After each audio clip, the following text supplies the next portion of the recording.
Hello, everybody. Welcome back to the Creative Differences Podcast. I'm Dallas, and Marvel has the keys to my little heart. I'm Colin, and there is something so both uplifting and it brings me down to know that there are people who have release dates for movies in 4 years. Yeah. And I'm Demi, and I'm hoping that one day I can go to San Diego Comic-Con as a creator. Welcome to another episode of the Creative Differences Podcast, your one-stop shop for movie reviews, Fancast Fridays, Throwback Thursdays, and a number of other pop culture-related items like this. Today, we are recapping some of the biggest news from San Diego Comic-Con. Yes, we are. So get comfortable. It's going to be a long one. Gabby decided she don't really rock with us like that, so she's not here. She didn't want to nerd out with us today. Yeah. She's like, I don't care about y'all like that. Whatever. Before we get into this episode, please like, share, and subscribe. Because if we can build an audience, then maybe one day we can go to Comic-Con like all the other online nerd influencers do. We love it. Yes. Because like to me, I want to go as, I want to have a laminate and everything. Maybe do a panel. Oh, shit, I'd be down. It'd be so fun. I would love to do a panel. I'm hoping that one day I'll write a TV show that will get me a panel. Yeah. Oh, absolutely. We have a little name tag and everything. Yeah.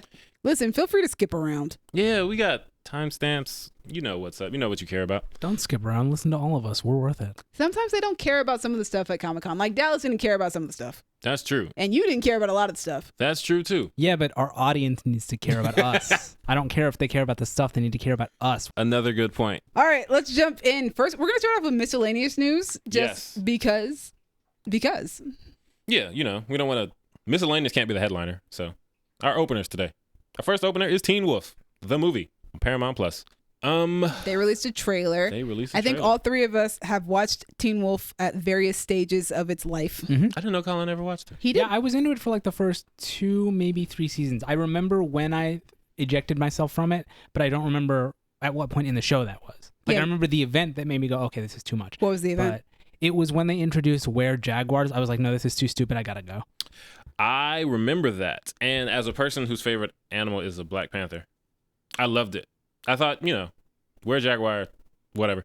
But it was such a dope concept to me. I can't remember who was a were-jaguar. I remember were-coyote. I think it was Some lady. the big berserker guys. No, there was some lady, I think. Some evil lady. I don't know. I think it was a white lady. I remember she was there were a running lot of with the white ladies. were-jaguars. Oh, then maybe she wasn't one. No, I think she was I think you're talking about Malia's mom, and she's a were-coyote.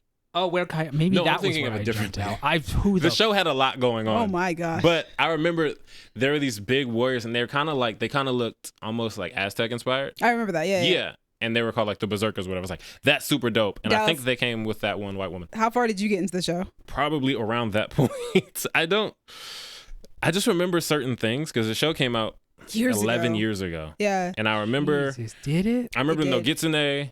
I remember the. You should remember the Nogitsune. That was like one of the best storylines. That was the best storyline. And then they started breaking the seasons into halves. And then I really got confused. Yeah. I stopped halfway through season 7. So I got through that first. Dang, 7? Yeah. Or I think that was how many seasons they had. You were committed. I got. Wait, but you didn't finish? You got like almost all the way there. Then you just.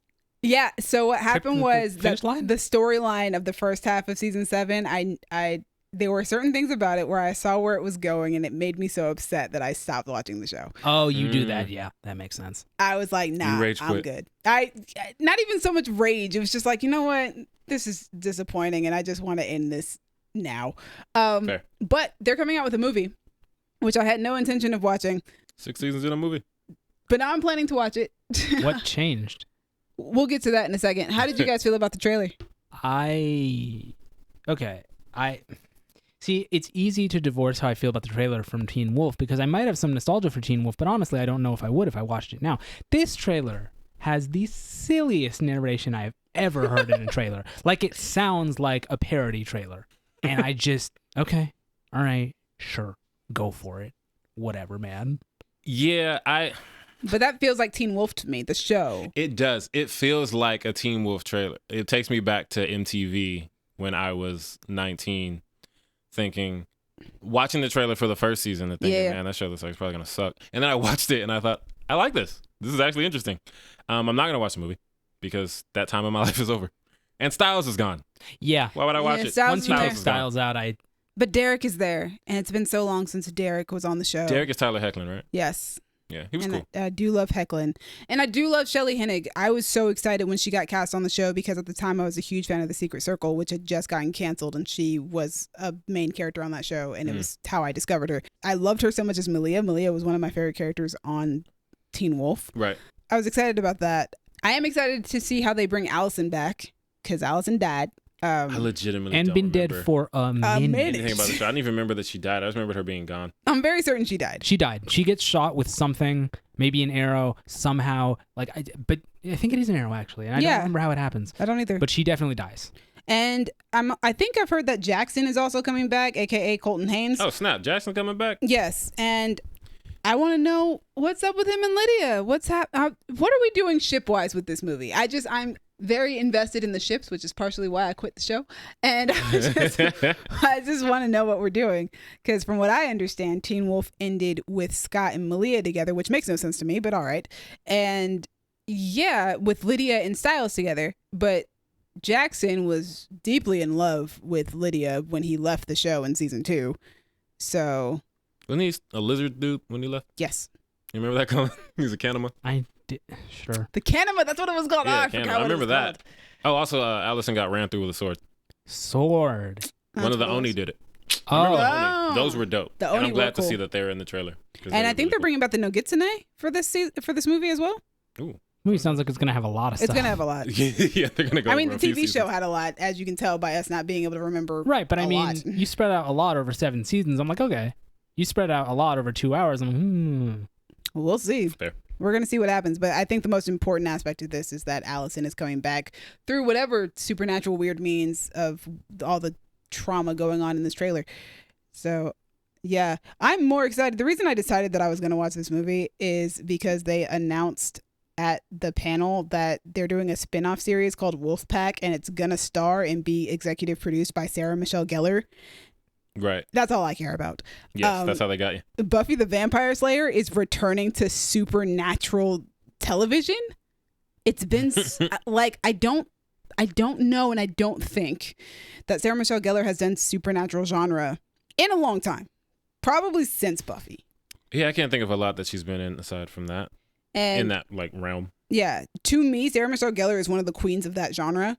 So to see her back, even if it's Teen Wolf, I'm like, yes, absolutely. I'm definitely going to watch it because Sarah Michelle Gellar is an amazing actress. She's so talented. She's so cool. I don't think she's done a lot of projects recently. She has been doing a lot more TV as of recently in her career, though. Mm-hmm. So yeah, I'm excited. It's supposed to be about 2 teenagers who start fighting off the supernatural after like a wildfire happens in like a weird wildfire happens in California or something like that. It'd be happening. Yes, it do. But yeah, I'm excited for Sarah Michelle Gellar, and I want to watch the movie to see if there's any like connection or hints as to what the TV series might be about, if they'll pull like an MCU setup or something like that. That's so interesting because if you listen to our last episode, we had a whole discussion about being interested enough in a person that they can make you watch exactly. a thing. Sarah Michelle Gellar is that person. Case in point, Demi was not going to watch this, but then Sarah Michelle Gellar got involved. And this instance is particularly wild to me because what you said was like, oh man, she's coming back to supernatural TV, and it's like, yeah, she's what is her role in this? She's an executive producer and she stars in the show. Oh, she stars in it. Okay, cool. I thought she was just the executive producer, and I was like, to me, no. If she was see a name in the credits, all right. No, if she was only executive producing, I would not do any of this. But she's starring in the show, so I want to see what she's because the synopsis was about 2 teenagers. So I'm like, Sarah Michelle Gellar playing a mom? What's happening here? Which I mean, she can play a mom. She's of age to be a mother to a teenager. Be a mom. Yeah, she's got 2 kids. I'm curious. I want to see. But on to other supernatural things. Vampire Academy is coming to Peacock September 15th. Yes. I think I'm the only one who cares. I mean, I know that I read the book. I think Jordan recommended it to me. Shout out to Jordan. I read the first book as well. But I think that's the only book I read, and I don't remember it at all. I remember loving the first book, and I read it, funny story, because of Zoe Deutsch, because she played the character of Rose in the movie. And I really like there was a movie? Yes. Oh. Which is why I read the book. Oh. I think Zoe Deutsch got cast in Beautiful Creatures and Vampire Academy in the span of a couple of years. So I read the entirety of the Beautiful Creatures books because she was in that movie.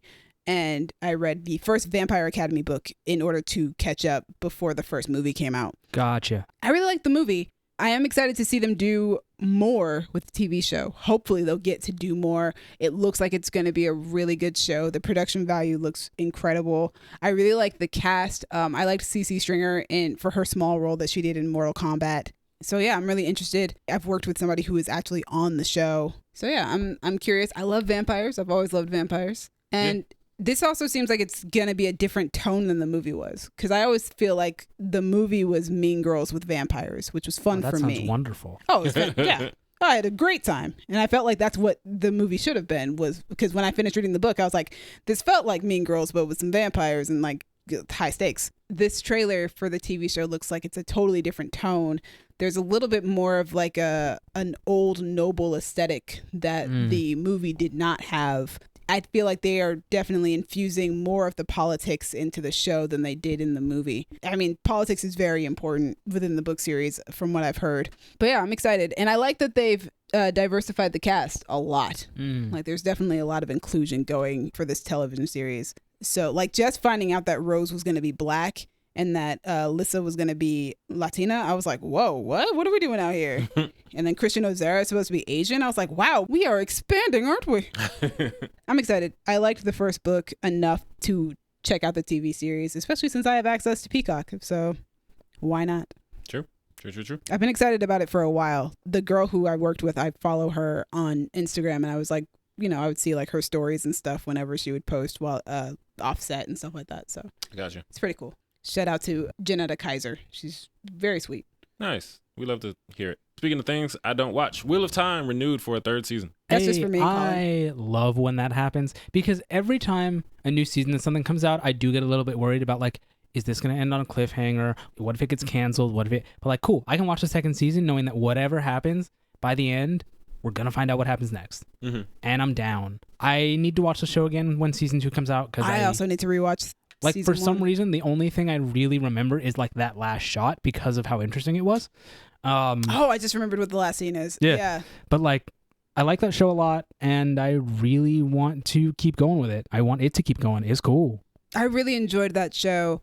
Also, I love Rosamund Pike. She's great on that show. I really love her character. But I thought the concept was fascinating, this idea of here are 5 people who might be the chosen one, but we don't know which one. Yeah, and that's interesting because they do like a, what's that called? Like the shell game with it, where it like bounces around between who you think it is at different points in the show. Every character has a good reason for why they could be the chosen one. But what's great about that is that if you're not the chosen one, what is up with you is kind of the question that comes with each of them. Because it's like, okay, so maybe it's not this one, but he did some weird shit in this episode, so what does that mean? And this person did something weird in this episode. What does that mean? Yeah, they all have like a cool thing about them that makes them fitting to be the chosen one. So I'm excited about getting a season 3 and that they announced it so early on. Yeah. Season 2 hasn't even come out yet, which means they must have a lot of faith in season 2. Which I'm glad about. I like that. Yeah, it's a really good show. Is this Amazon? Yes. Yeah. It's very good. Money. It's fantastic. Next up, this one's from me. Amandla Stenberg has officially been announced as the lead for Star Wars The Acolyte. There's not much to say about this. Okay. What is Star Wars The Acolyte? So it's about a Sith? Yes, it's supposed to follow a Sith at the tail end of the High Republic. Oh, the High Republic actually do slap. High Republic's great. Is Natasha Lyonne involved somehow? Or did I make I think she's the creator of the show. Oh, that's so cool. This one I might actually check out. I mean, Amandla Stenberg, I don't know much about them. I haven't seen much of their work. I like them, especially because of the Hunger Games. Oh, they were Rue, huh? Yes, they are. I did rewatch those movies recently, and clarification. Good. Yes. The creator of the show is Leslie Headland, who created Russian Doll with. Oh, Natasha gotcha. Okay, that was the connection. I knew. I was like, "There's something about Russian Doll in here." I just don't remember which one. Yeah, so when you said The Acolyte, the first thing I think of is I feel like Natasha Lyonne is somehow connected, and she is somehow. But I mean, if it's about a Sith, like I'm down. That Sith in the High Republic. See, this sounds like what I've always wanted from Star Wars, which is something that feels divorced from the main chronology of like the Skywalkers. This feels like it's going to be its own It's thing. about 50 years before the Phantom Menace, I believe. Cool. That's excellent. So I'm excited. I love Star Wars. That's about it. I love Star Wars. Star Wars is my favorite movie of all time. It's my favorite franchise, my favorite series. Nothing beats Star Wars to me.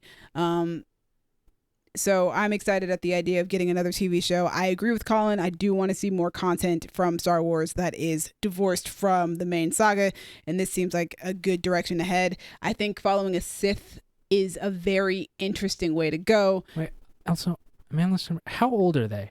Amandla? Yeah. Let's find out. 6 years younger than us, so like born in 98. 24? 23. Ooh, see, that's the thing is like, is this going to be like, well, I guess the Sith probably get them young just like the Jedi do, but like, are we going to see like flashbacks of how she became a Sith and like that whole thing? Like, I'm really interested in that. Yeah. We don't know. We know nothing about this show outside of the fact that she's the lead and it's about a Sith in the High Republic. Yeah, and I don't know how the Sith train their kids because I don't know how Disney's going to want them to do it in this show. So it's like maybe they'll talk about that. Like, I don't know. It's super cool. But it's also right before the fall of the High Republic, which is also very interesting because the High Republic is the golden era of the Jedi. That means that something is probably going to happen on this show that will be big enough to start the decline of the Jedi. Ooh, excellent. I'm excited. Speaking of things that excite us, Avatar. They're making movies. They're animated. We love to see it. And we finally know what the first film's going to be about. Yeah. The Gang with 2 A's. I love that so much. It's so good. I love that I've seen the Gang with 2 A's. Aang and the Gang. Put the Aang and Gang. It's so slick.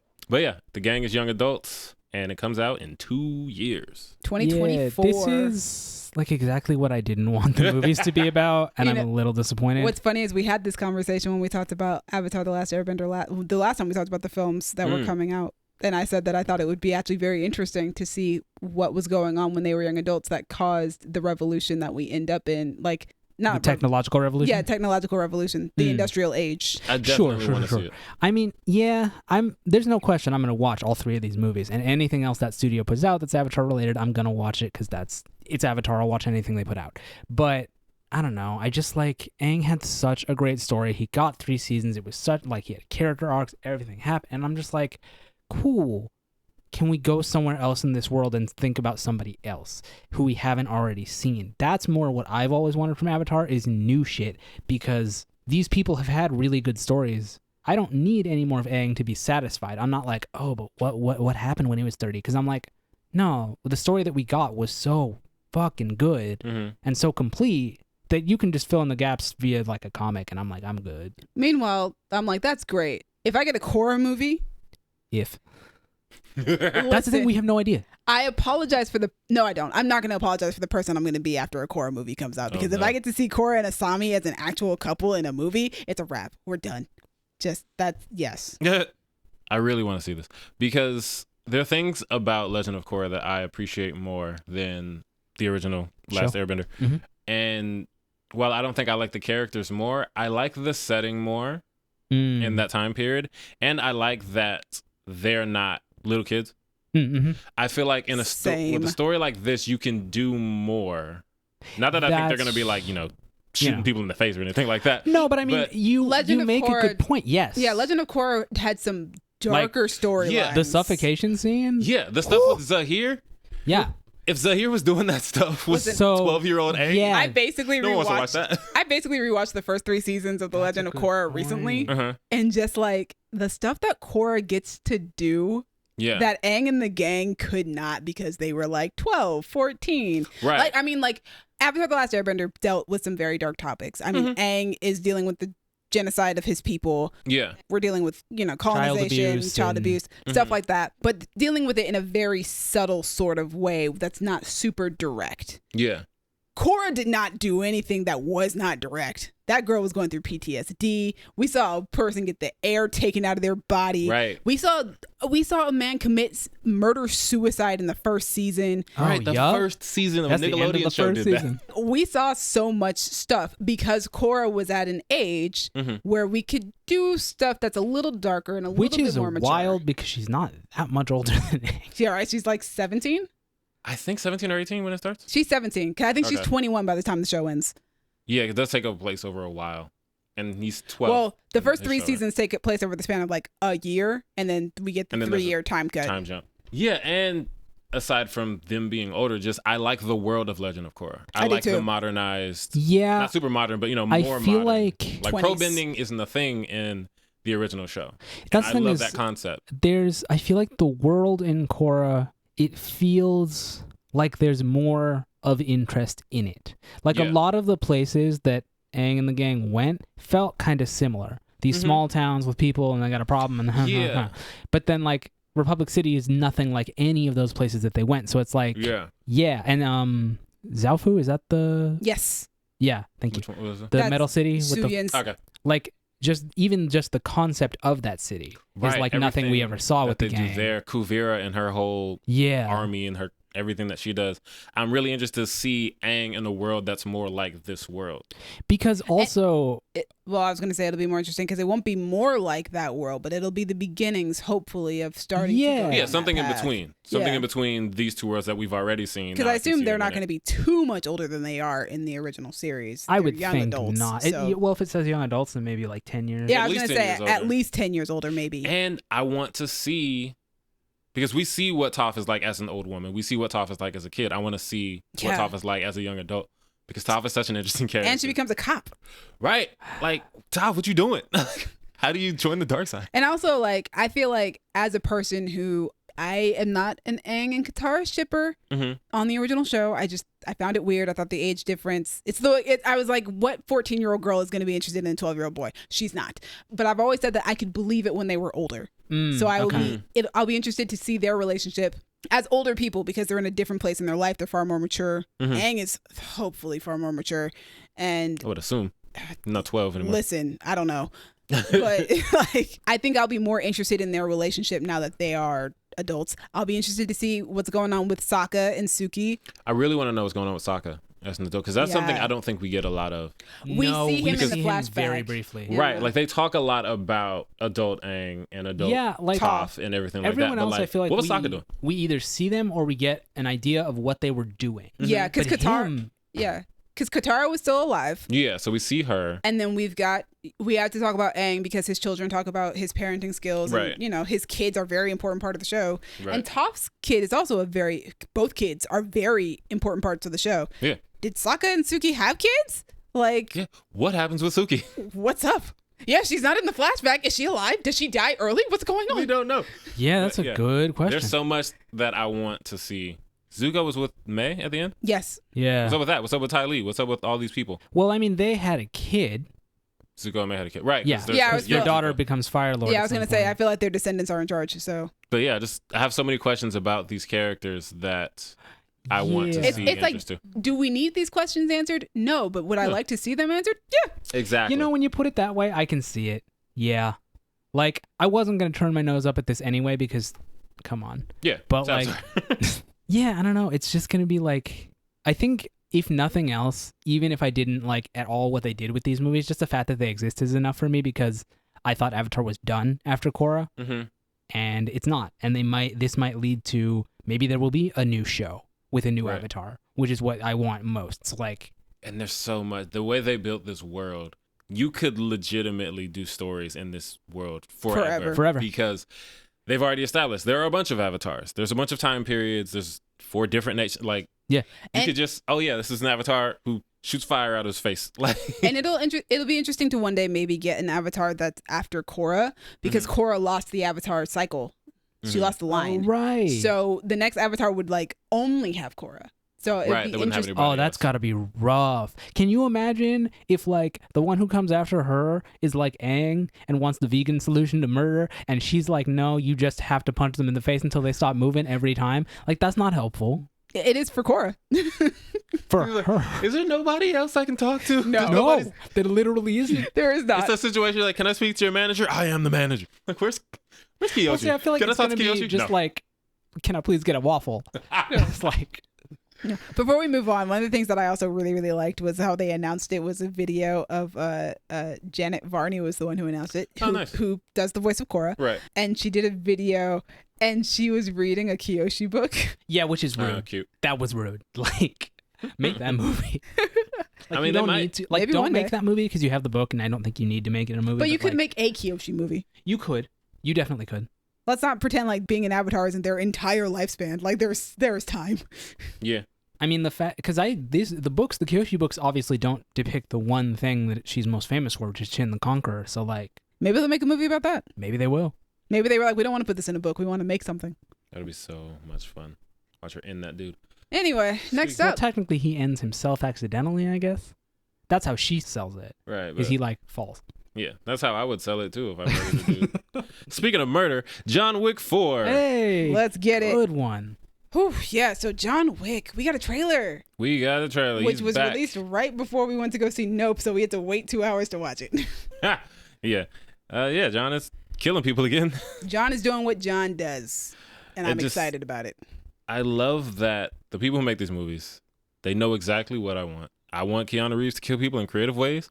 After the third one, now I want dogs to attack people. I want what's his name? Hiroyuki Sanada, Yes. I want him in movies. He's in that. I want Lawrence Fishburne. I want Lance Reddick. Like, Donnie Yen's in there. I love Donnie Yen. was Donnie in the teaser? Yeah. I didn't even see him. That's crazy. They just add on to, hey, you like this thing from the last one? Here it is again.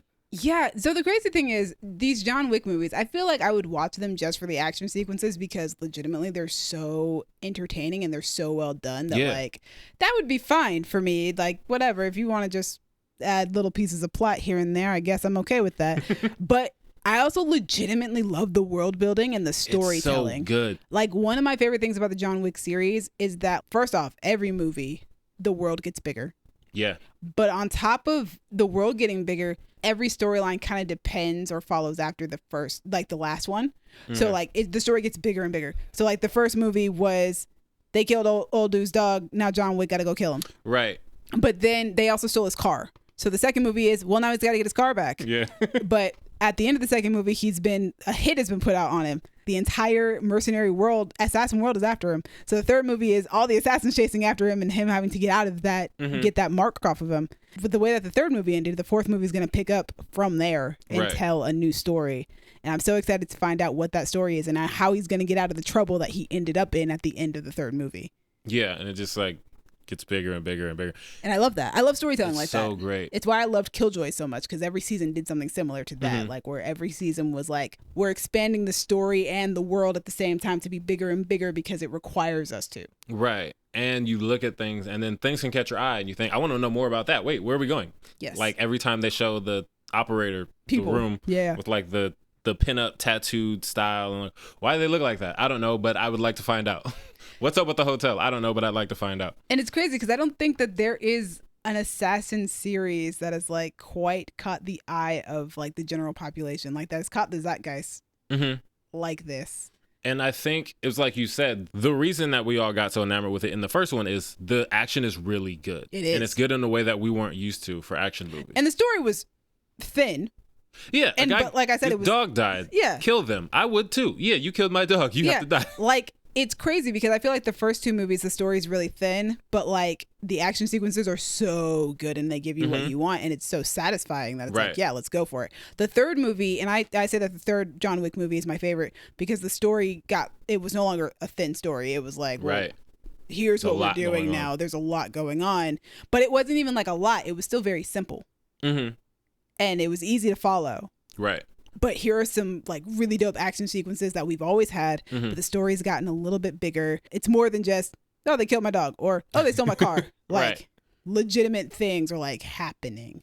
Yeah. And that's exciting. And then, you know, it's become so popular that now it's more than just we're making sequels. Like now we've got spinoffs. Like I mentioned last episode, The Ballerina. I'm so excited to see Ana de Armas as an action star in The Ballerina.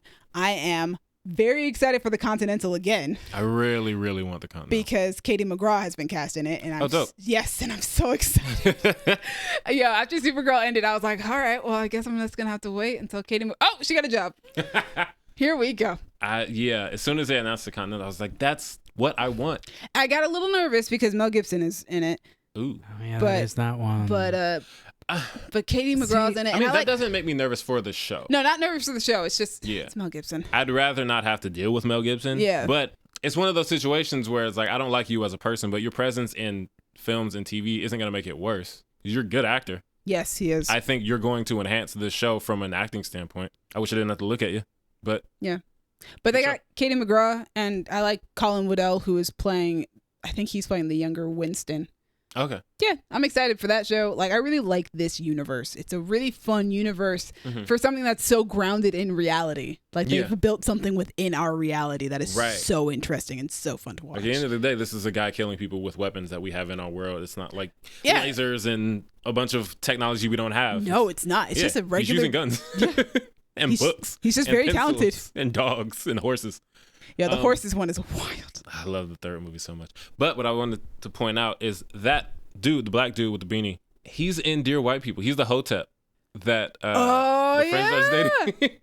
I saw him, I was like, I recognize that. That's the Hotep nigga. Now that you say it, yeah. So yeah, shout out to him. Shamir Hotep. Anderson is the actor's name. I think I saw him on the IMDb, and I think I recognized him and completely forgot. Yeah, I was like, I know those eyes. That's Hotep guy. The Hotep. But yeah, I'm excited. John Wick. So Wick. good. We were talking about vampires earlier. We're going to go back real quick. Let's do it. Because there is a trailer for Interview with the Vampire, which is going to be airing on AMC. Comes out on October 2nd. As I said, I love vampires. I will be watching. I also liked the movie Interview with the Vampire with Brad Pitt and Tom Cruise and Kirsten Dunst. I don't remember it particularly well. I might rewatch it before the TV series comes out just to do so. I'm a huge fan of, I want to call him by his artist name and not his actual name, Raleigh Ritchie. But that's not Jacob Anderson. Aha. I like him because he played Grey Worm on Game of Thrones, and I think it's very funny that both he and Missandei are having issues with vampires because Natalie Emmanuel's got The Invitation coming out soon. But yeah, I like the change that they made to Louis, seeing as he is now a black man, because the character of Louis, I think in the books, owned a plantation. Oh no. Don't like that. Yeah. This sounds much more interesting. So now he owns a brothel. And I think also it takes place at a later time period because this is, I think they said in the trailer, 1910. Obviously, slavery was over by then. Okay. So in the books, it was like the 1800s. And then he owns a plantation. I think he ends up burning it down or something once he becomes a vampire. With the slaves in it? I don't remember. I didn't read the book. Okay. I just know these details about it. But yeah, I like that change.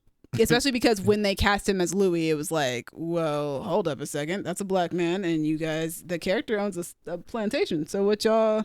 What's the plan there? What's the plan? What y'all gonna do with this man? I don't know how I feel about that. I like that they've cast a little black girl to play Claudia as well. Is that Kirsten Dunst's character? Yes, it is. Okay. It's gonna be be one of them sad. vampires who's like a child body, but they're a vampire? Yes, she is. Yeah, they turned her as a child. People need to stop doing that. However, the actress is not a child. Okay. I'm confused. What do you mean? She can't be a child. She's not a child in real life. She's an adult. I think there's one of the main storylines with Claudia is that she hates the fact that she can't grow up. Right. It's like Sprite in Eternals. And I think she kisses Louis at some point. Yeah, I remember that was weird because Kirsten Dunst had to kiss Brad Pitt. whoever was. Yeah. Yeah. So now this is Didn't like that. an adult woman playing this character. So that's not going to be as weird. Yeah, less weird. Yeah, like within the story, fine, weird, but it's supposed to be weird within the story. I don't want it to be weird outside of that. Yeah, we try not to do that these days. Colin, are you going to watch? You have AMC Plus or AMC? Well, I mean, if AMC is one of those places that still does, like, if you have a cable subscription, you can log in through that, then yes, I'll probably watch it. If they don't, I'm not going to pay for an AMC service just to watch this show, because it's right now the only thing that I've heard of that I would be interested in. But if I can watch it, I'd like to. It sounds interesting. Word. I like that they've, modernized the interview as well. Like, he's like sitting there with like a microphone and asking him questions and stuff like that. Yeah. Because we're in 2022 now. Yes, we are. My interest in Interview with the Vampire starts and stops with Dopinder referencing it in Deadpool 2. And that's pretty much all I know about this. So I'm just going to hear about it from you guys. I can't find this woman's age, but she's definitely an adult. Which character is it? Claudia. Bailey Bass? Yeah, she's in Avatar: The Way of the Water. It's good for her. Yeah, look at that. Hold on a second. I'm struggling. Bailey Bass. IMDb. Yeah. There we go. Okay, she was born in 2003, which means that she's like 19. So, Okay, cool. Adult. Cool. That works. Yep, we're good. I like how we're like, we just want to make sure she's legal. Well, it's just I don't like child vampires because it seems like just a really I get. I mean, the that you character's could going to play be a the tragedy vampire. of it. Yeah. But it just feels inherently creepy to want to tell that story in the first place because it's like, if you do anything sexual with them, I'm like, no, you need to not do that. You need to stop. Yeah. But And also, you it's could just not do that. You could. Like, if you have a kid vampire, you don't have to do it. Well, I worry that Anne Rice would because she's horny. She used to be. She's not that person anymore. No, she like got born again and really not horny. But Interview with a Vampire, I think, was before that. It was. The born again thing is very recent. Well, all right. Anyway, dreams. The Sandman. Anyway, dreams. What? Anyway, dreams. There was no way to get out of that. That's fair. Yeah, weird stuff. This is a Netflix show. Yes. Boyd Holbrook looks really cool in his shades. It's based on a really, really long comic. He should I haven't read also- the comics. Nor have I. He should also keep those shades on because those teeth for eyes are very horrifying. He what? Was that him? He what? Yeah, that was him. Okay. The guy with the weird eyes? I didn't even see. Yeah, I guess that was Boyd Holbrook. What? Yeah, I'm glad he has the shades on. I was wondering why he had shades the whole time. I didn't connect that being him. I think I didn't recognize him because the eyes look so weird. Teeth for eyes. I was like, what the hell is that? Yeah. It had some things in it that was like, don't like that. Yeah. Like arms coming out of that dude's mouth? Yeah. Yeah, sometimes you just gotta bust it open. No, not like that. Yeah, you do. I like the visual aesthetic of this show. Specifically the more fantasy looking elements. Sure. Like wherever Sandman is, wherever the dream world is. I think that looks very aesthetically pleasing. It looks very unique compared to like other fantasy shows. I think it stands out. I really like the aesthetic of the show so far. I know nothing about these comics. Nor do I. And I have no idea who any of these people are playing, but it has a couple of actors in there that I like. There's a dream. He's playing Dream. Yes, I know that much. I know that Gwendolyn Christie is playing like Lucifer. Yeah. Was she the one sitting on that red chair? And like the... she's No, the that one with was like maybe I don't know who that was. All But right. she's the one. She's blonde. She's white. She had wings. She was in hell. There was a lot going on. That's I missed the a thing lot. about this. Was it a trailer? Was it a teaser? What are we calling it? That looked like a trailer. Trailer, I think. Really? It's Netflix. Because It's I feel coming like out next. It's coming out in the next couple of weeks, so feel it's like a trailer. I watched that trailer and I couldn't tell you what the show is about. I think Streaming? Thieves is just like what John Wick did. Boom, boom, boom, punch, punch, punch. All right, it was over. Like this was long enough that they could have told you what it was about. They just Yeah, I think Didn't. that's how I usually distinguish them. Is I assume that a trailer is going to tell me what the thing is about, whereas a teaser is just going to give me impressions. And this felt like it was just giving me impressions. Streaming shows usually only get one trailer, and they usually only give you impressions. But also, I feel like there's a lot of dialogue, and I feel like you can kind of gather like teeth eyes or whatever isn't like not supposed to be here. I guess. He's like, oh, you know, nightmares don't belong on Earth or something. I don't remember. And he was like, I'm fitting in just fine as I live and breathe. The Wolverine. We're gonna keep referencing that. This guy's great. Oh, Kirby Howell Baptiste, who is an actress I'm looking forward to seeing on this because I thought she was good in Cruella. She's playing Death. That's fun. Cool. So I'm excited for that. Me and Colin, while we were watching the trailer, were saying how we feel like we have not seen Jenna Coleman since Me Before You. But she's probably done projects since then, but we have not seen her since then. And she's playing Joanna Constantine. Is that a Constantine? I would I assume assume. because John is Constantine. Joanna, Sounds like though? probably. I think she might be like maybe a gender bend. descendant Okay. of John Constantine, Cool. perhaps. I would assume. All right. This is a comic book, right? Is it DC? Yes. Yes. It is. Yeah, John. It might be Constantine. one of their like imprints or whatever. I think Probably it's like Vertigo. Yeah. Yeah. But yeah, Constantine is a DC character, so this is probably a relative of his. I don't think that Sandman connects to that universe like that though. I don't think they might have connected it recently I think it's a they've been doing standalone more Sandman recently. Right, but it But can be the connected in the way that original like Tarantino names his characters the same thing. Like, oh, these characters are brothers. They don't interact, but it's just a little Oh. thing. Huh. Yeah. I People don't do know. that sometimes. I don't know. Did you guys know that ravens can talk like parrots? Like actually? Yeah. That's awesome. I mean, like the way that a parrot can talk. No, Like but still. sound mimicry. Like, Did this that's come up awesome. because you were looking up something about the Sandman? What? The trailer, the raven has a line. He says Yes, one of the lines- Raven does speak in the Yeah, show. so I saw that and it reminded me of a video. There's a guy on Instagram who I think is super dope.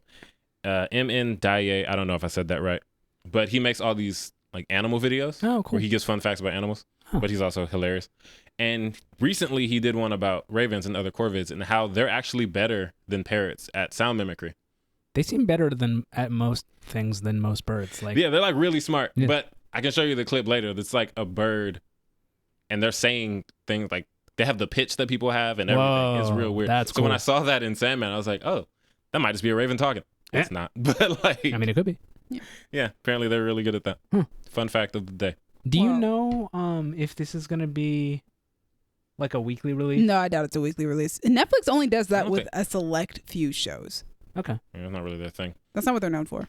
Well, continuing down the fantasy road, Yeah. we have a movie. We're getting into our first panel finally. All right, those happened. Dungeons and Dragons: Honor Among Thieves. Yeah. Let's talk about it. All right, so Dungeons and Dragons: Honor Among Thieves. I guess I'll introduce this one just because I play D&D and I like D&D.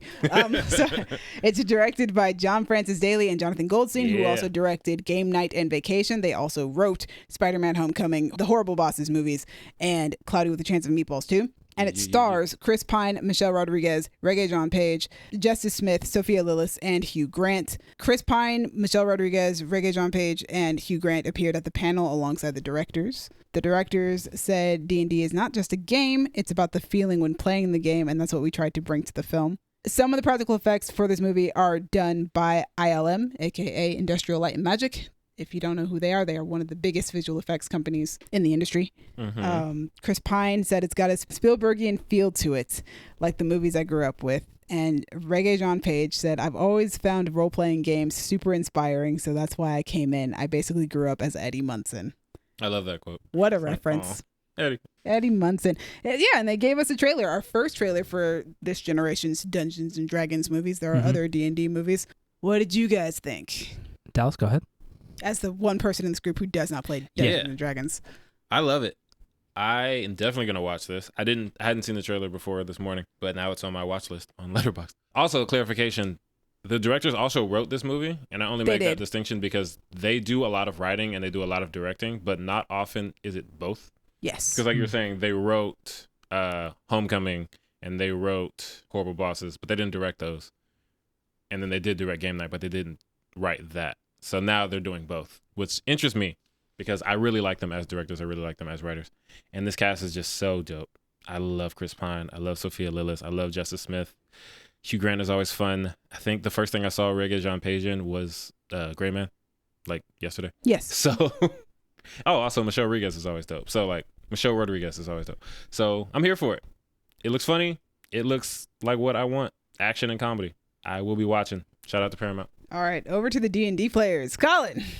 I am very conflicted. It looks to me like it's D&D at its most basic, which is kind of what it was going to be, but like the fun of D&D for me isn't the swords and sorcery and the dragons, because you can get that from anything. Yeah. It's what each of the players does. That's what they bring to the game. What they bring to it, what of our own world gets added into the game, stuff like that.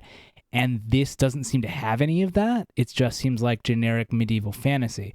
So it's like, if it doesn't have anything like that, I feel like it's going to be fun but unremarkable. So I'm guessing I guess my question is like, what makes this a D&D movie as opposed to just a generic fantasy movie? But then D&D is generic fantasy, so it's like, I don't know. I wish there was something more to it than what it seems to be. All right, that brings us to me. I am somewhere in the middle. Good. I think that it looks like a lot of fun. I really like the writers and directors of this movie. I've been a huge fan of John Francis Daly since he was on Bones. And then I also loved the cast. And I was when the posters were first revealed, the character posters, I was having a lot of fun trying to figure out which character was which class. And I love doing stuff like that. But I do agree with Colin that, like what makes it D&D? It does just feel like, here's a fantasy movie and we slapped Dungeons and Dragons name onto this fantasy movie. I mean, I think the difference is that when something specific happens, you as a D&D player might recognize it as a reference. Absolutely. That's what's going to happen. And my thing is, it's weird for me to say this since this is the format that it's going to be. Because initially I was like, it would be really fun if it was like Jumanji and we're watching players play their D&D campaign. I thought that would have been interesting. But that's not how this is formatted. It is formatted as a straightforward fantasy story, which is the same way that the Legends of Vox Machina is formatted. And I love the Legends of Vox Machina. But one of the things that I love about that show is that as a D&D player, there are game mechanics that I recognize within the show itself. When you say mechanics, what do you mean? The fun thing about Legends of Vox Machina is it's based on an actual D&D campaign. But the fun in that is that, so if somebody fails at doing something, I'm like, oh, you rolled a natural 1. Or if you do something super, super well, I'm like, oh, you probably crit. You probably rolled a 20. Okay.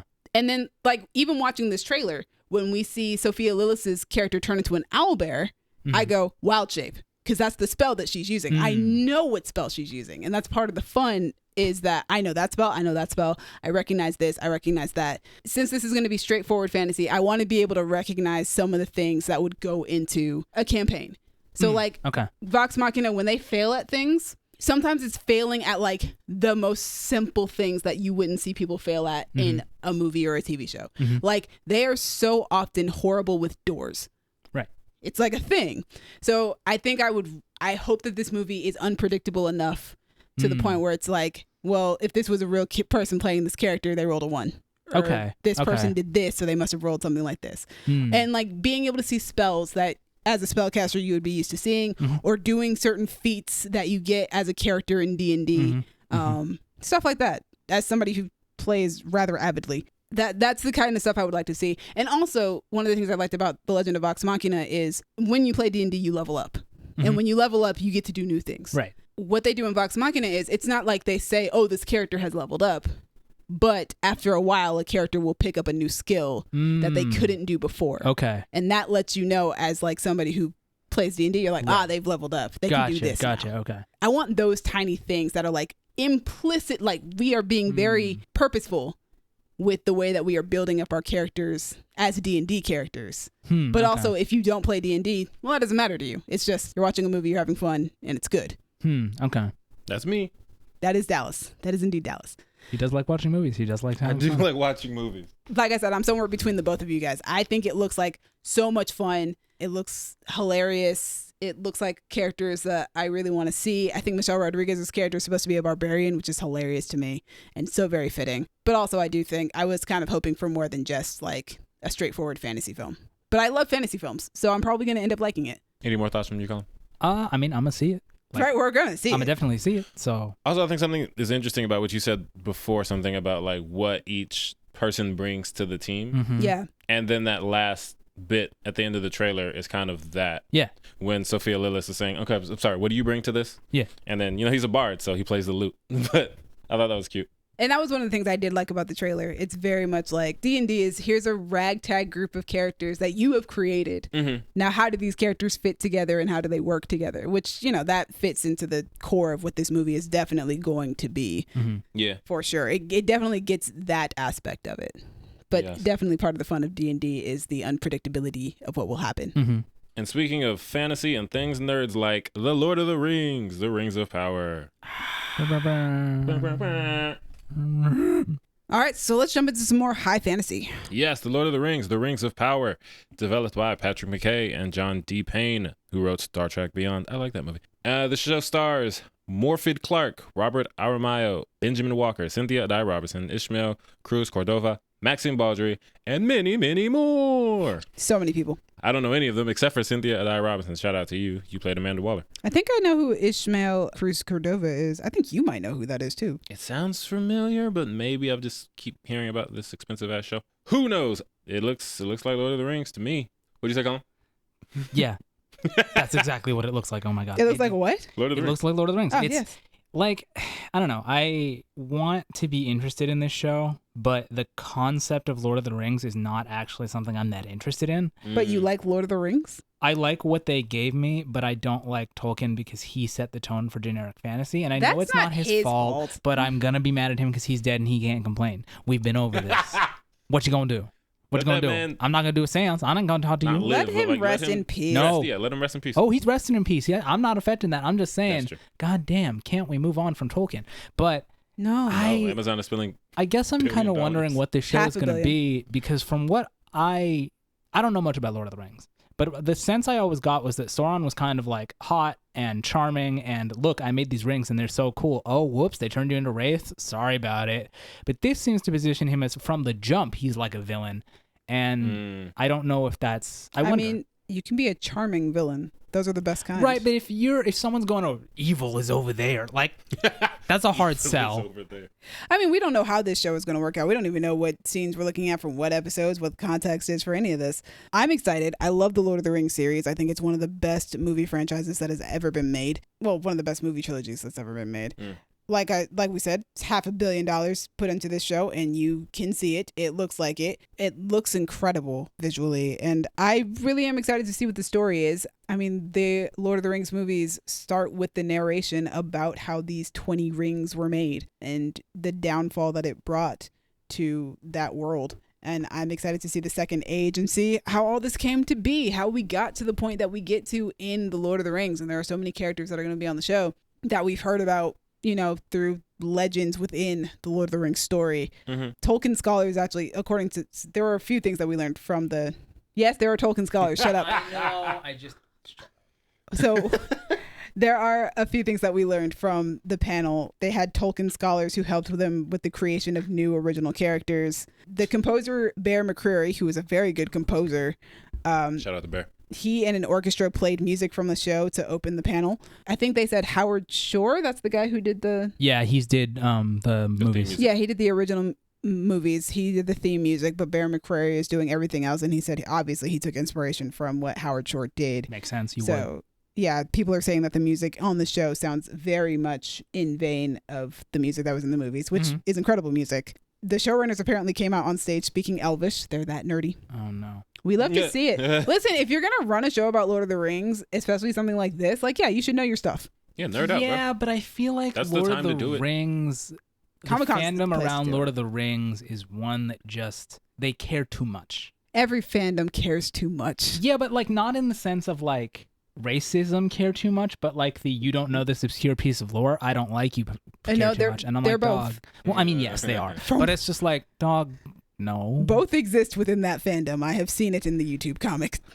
Yeah, but fandoms were a mistake. But I am happy with what the showrunners have had to say about the show and what they're doing with the show. I like that this show is far more inclusive than the movies ever were. This is nice. I like to see Black people in fantasy settings. We don't see ourselves often. But the showrunners did say it's a human story. How far into the darkness are you willing to go to reach the good? Wait, hold on. Did they mean that literally or metaphorically? Metaphorically. Okay. The world is I gotta ask. the world is in a different state, the second age. It's about reintroducing this world, and there's a new evil. We didn't want to do a spinoff. We wanted to find a huge Tolkienian epic. Okay. Sounds about right. That's what it looks like. I think they accomplished their goals, and I'm really excited to see it. I've been excited to see it since they said they were doing a Lord of the Rings show, and even more excited when I found out that it's the most expensive TV show that's ever been made. Yeah, they dropped some money on Which it. is funny because you tell me that and then you tell me the price tag is $500 million. And then I say, well, that doesn't sound like that much, especially compared to how much money that Amazon has collectively just as an entity. But I when guess, you're making a TV show, that's a lot of money. Yeah. Okay. People don't do that. $500 million is how much it took to basically make Avengers Infinity War and Avengers Endgame. Yeah, I guess that amount just doesn't sound like that much to me because I'm thinking in terms of Amazon and like Jeff Bezos. But right, I don't think you're movie supposed to industry like is do different. it relative to the amount of money they have. Yeah. Just the amount of money that it took. Because, Yeah. you know, Jeff Bezos is a comic book villain. He's Lex Luthor. Anyway, Yeah. more fantasy stuff. House of the Dragon. House Oh of Dragon. boy, here we Coming go. out right before The Lord of the Rings, The Rings of Power. Are they going to coincide? Yeah. Oh man, fantasy fans gonna have things. Incest Power Hour. Yep. So, House of the Dragon, created by George R.R. Martin, writer of the Game of Thrones novels, and Ryan J. Condal, who wrote Rampage and 2014's Hercules, and created the show Colony. The show stars Patty Considine, Olivia Cook, Emma Darcy, Matt Smith, Steve Toussaint, and many more.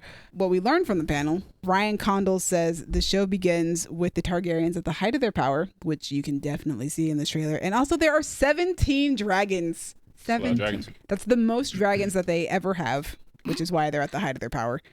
17 is a lot, especially since the first show only had 3. Oh, wow, yeah. They're upping it up. 17 is so many. George R.R. Martin has watched 9 out of the 10 episodes. And he said that these books are like my kids, but when you give them up for adoption, you're nervous on how they'll turn out. But I've been very, very fortunate here. So that's nice. That's a good sign, I hope. So he has a creator's credit because he wrote the books, not because he... No, I think he legitimately created the show. Okay. Because he was on the panel. I don't think it's because he wrote the books. I think he legitimately created the show. He's probably not a writer on the show, though. Okay. Because it doesn't sound like you gave them up for adoption. If you created the show, it sounds like they're still with you. Yeah. But also the show uses the volume technology for dragon writing sequences, which lucky them, because Emilia Clarke did not have that luxury at all. Emilia was going off vibes. Yeah, this trailer. Dallas, you don't watch Game of Thrones. You have no interest in Game of Thrones. And obviously you keep calling it House of Incest. House of the Incest. Yes, I will That's what it continue is. to not watch. Yeah. Colin, what do you think? Love it for you. I love that for you. Wow. Colin, what do you think as somebody who has never been interested in the Targaryens? I don't give a shit. Like, I just, because here's the thing. The thing about this is I know how this show ends. I don't. Because there's like, Rhaenyra has no information on the wiki, but there's like 2 paragraphs about her life. And it's like, okay. Okay, don't say what it is. I'm not going to, but I'm just like, cool. Because I want to go into this not knowing anything. Care. I just like. Oh, so you haven't read whatever he's talking about? I have no idea. I looked it up when this trailer came out because I was like, wait, is she someone who matters? And it's kind of not, whatever. But it's just like, I don't know. I like what Game of Thrones is. I'd be fine with more in that world. But this angle just feels so uninteresting to me. And I don't really know why. I guess because this feels like kind of the show we already got, which is people vying for the throne. I'm here for that. I love the politics. Let's go. Yeah, but like, I would like to see, like, I'm more excited for like Dunk and Egg because that's a completely different story that doesn't talk about the throne much. That's just a guy and a kid traveling around doing some stuff. Yeah, the kid's a prince, but whatever, you know? And it's like, I want more stories like that are more exploring the world. And this feels very much like what we've already gotten, but in a slightly different, both whiter and less white flavor. Interesting. You want the story of Arya going west and colonizing the west? What? Oh, honestly, yeah. Well, no. What I've always wanted was for them to actually do the House of Black and White correctly and not the way they did it. But yeah, I'm down. That's the thing. That's what I want. I want more of that and less of this is basically what you've seen. It's another battle for the throne. Like, okay. At least that they made the throne look better. I'll give them that. It looks closer to what it's supposed to look like, but. While I am on board with exploring more of this Game of Thrones universe, I love watching power-hungry people fight for power, so I'm here for this. I started off really, like, hesitant, obviously, because of the way Game of Thrones ended, but always with the intention of watching at least the first few episodes, because even though these are Targaryens that are years and years away from Daenerys Targaryen, Dany was my favorite character on Game of Thrones. So I was like, yeah, I'll watch a show about the Targaryens. Why not? Sure, let's do it. This trailer is what's actually gotten me interested in watching the show. This finally got my attention. Rhaenyra reminds me a lot of Dany, and because I love Dany so much, I'm like, cool. Here's a character that I can immediately, just based off of this trailer, latch onto because you remind me so much of the person who I loved on the original show. I'm very intrigued by Olivia Cook's character, Alicent. The trailer has her read as a villain, but this is a Game of Thrones show, which means that there are shades of gray to everybody. And also, George R.R. Martin did say that while Alicent comes off as a villain in the trailer, she is not on the show, and that there are very many sides to her that we will get to see on the show. Olivia Cook looks like she is acting in this trailer, and I'm super excited to see that. I haven't seen her in much except for Ready Player One, so I do look forward to seeing her. I like her. Yeah, I'm looking forward to seeing her flex those acting muscles on Game of Thrones, well, on House of the Dragon. I like the universe of Game of Thrones, and this trailer very much interested me. I love political stories about fighting for power and the throne and stuff like that. And you add dragons to it, and I'm sold. That's even better, because dragons. Listen, let's be honest. A lot of us watched Game of Thrones for the dragons, and now they gave us 14 more. So here we go.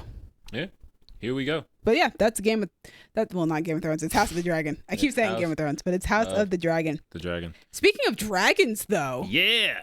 We're going to move on to the DC film panel because there was a dragon in the SHAZAM Fury of the Gods trailer. There was. Big old dragon.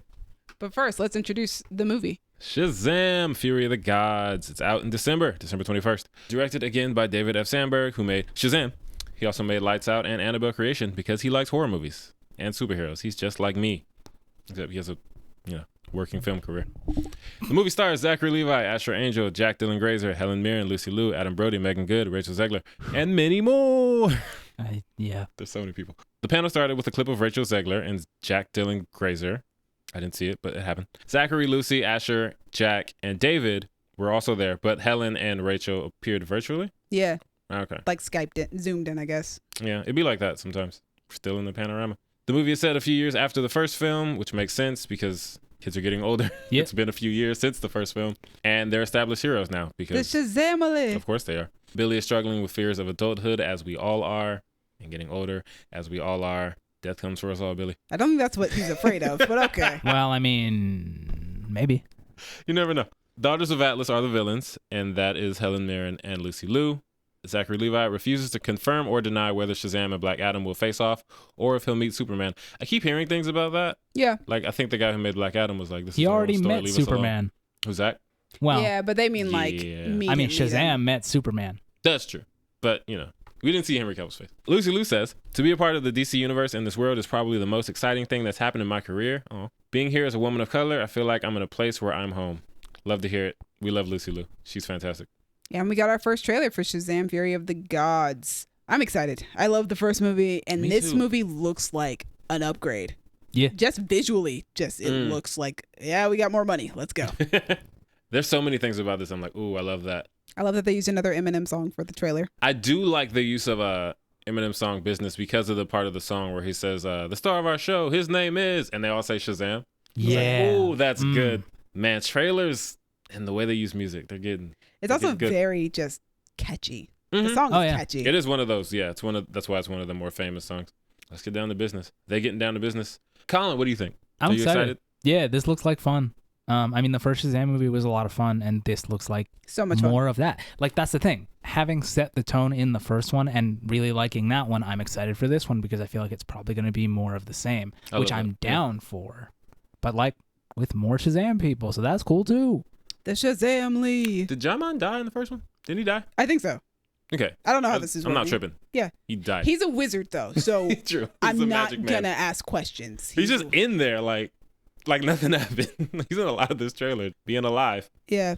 But we'll see. I am Magic. excited because previously the director and the cast, I think, have said that they are going to explore more of like Greek mythology and stuff like that. Okay. Because, I mean, his name is Shazam, and that is an acronym for a bunch of different Greek gods. Yeah. For instance, Atlas is the A in Shazam, and the Daughters of Atlas are the bad guys in this movie. Okay.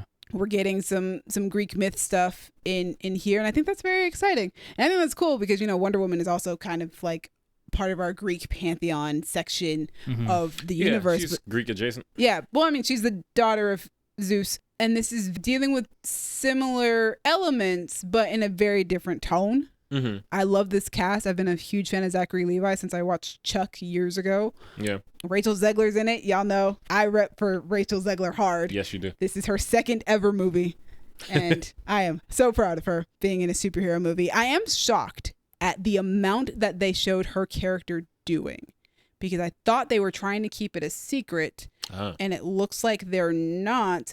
But I'm not going to mention what I know about her character because some people out there probably don't actually know.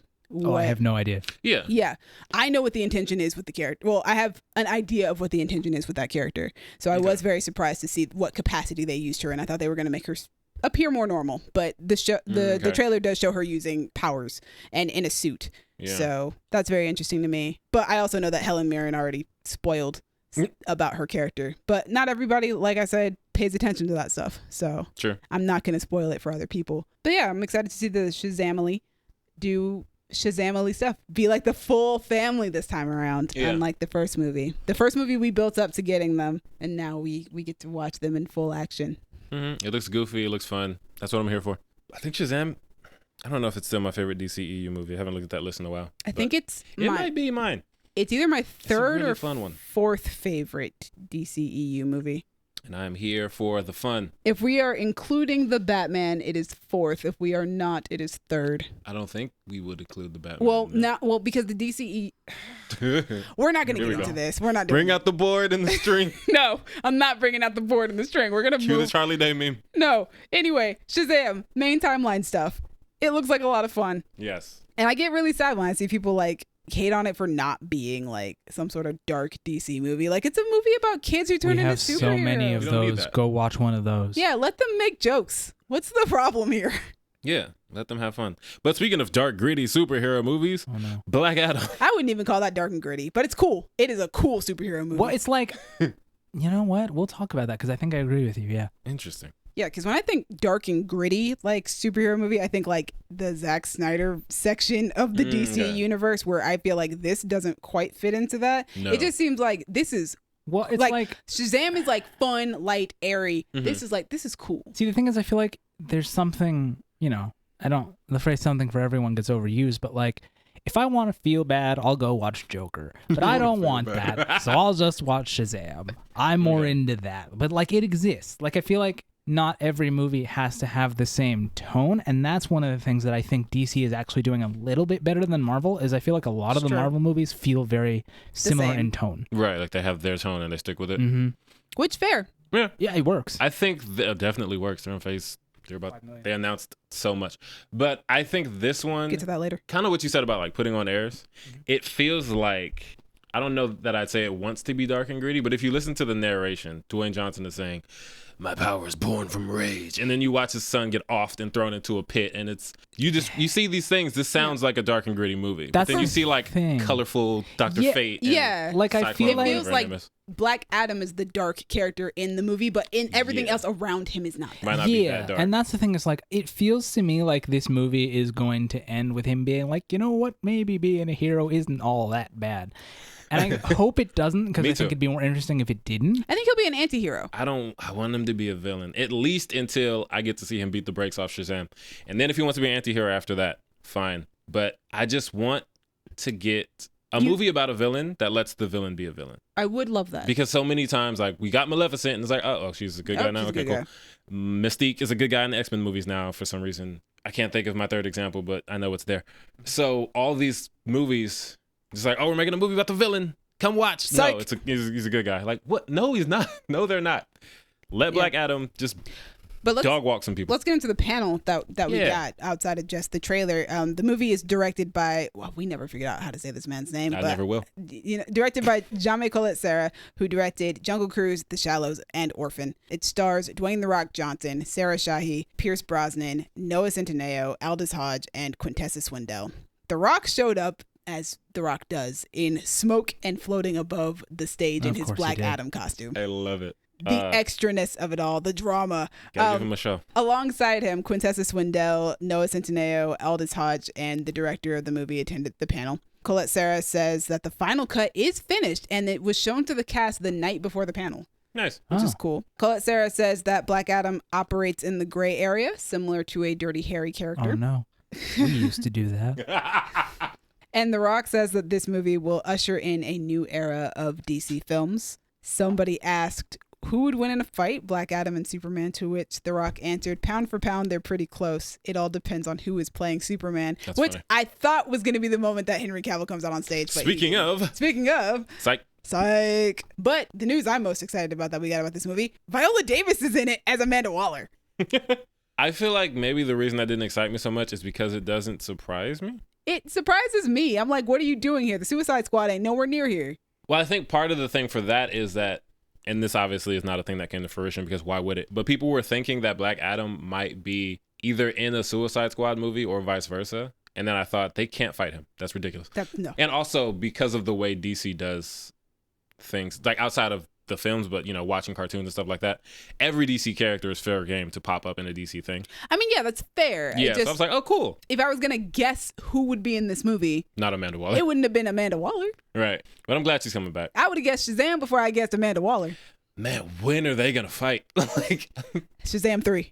Right, like we have to wait till Shazam gets a trilogy to see him fight his main villain, but that's cool. You know what? I feel like that's how most superhero movies should go, though. I feel like you should have to wait till the third movie to get to the main villain. This is the main event. Yeah, and then, don't ruin it like Spider-Man 3 did for Venom. But that's neither here nor there. That's neither here nor there. I'm excited. Yeah, I'm excited. I've been excited for this since, like, it was announced 1995 when Black Adam, when The Rock got cast as Black Adam. It's like, oh, The Rock. Yeah, I just saw him wrestling. Yeah, now it's finally happening.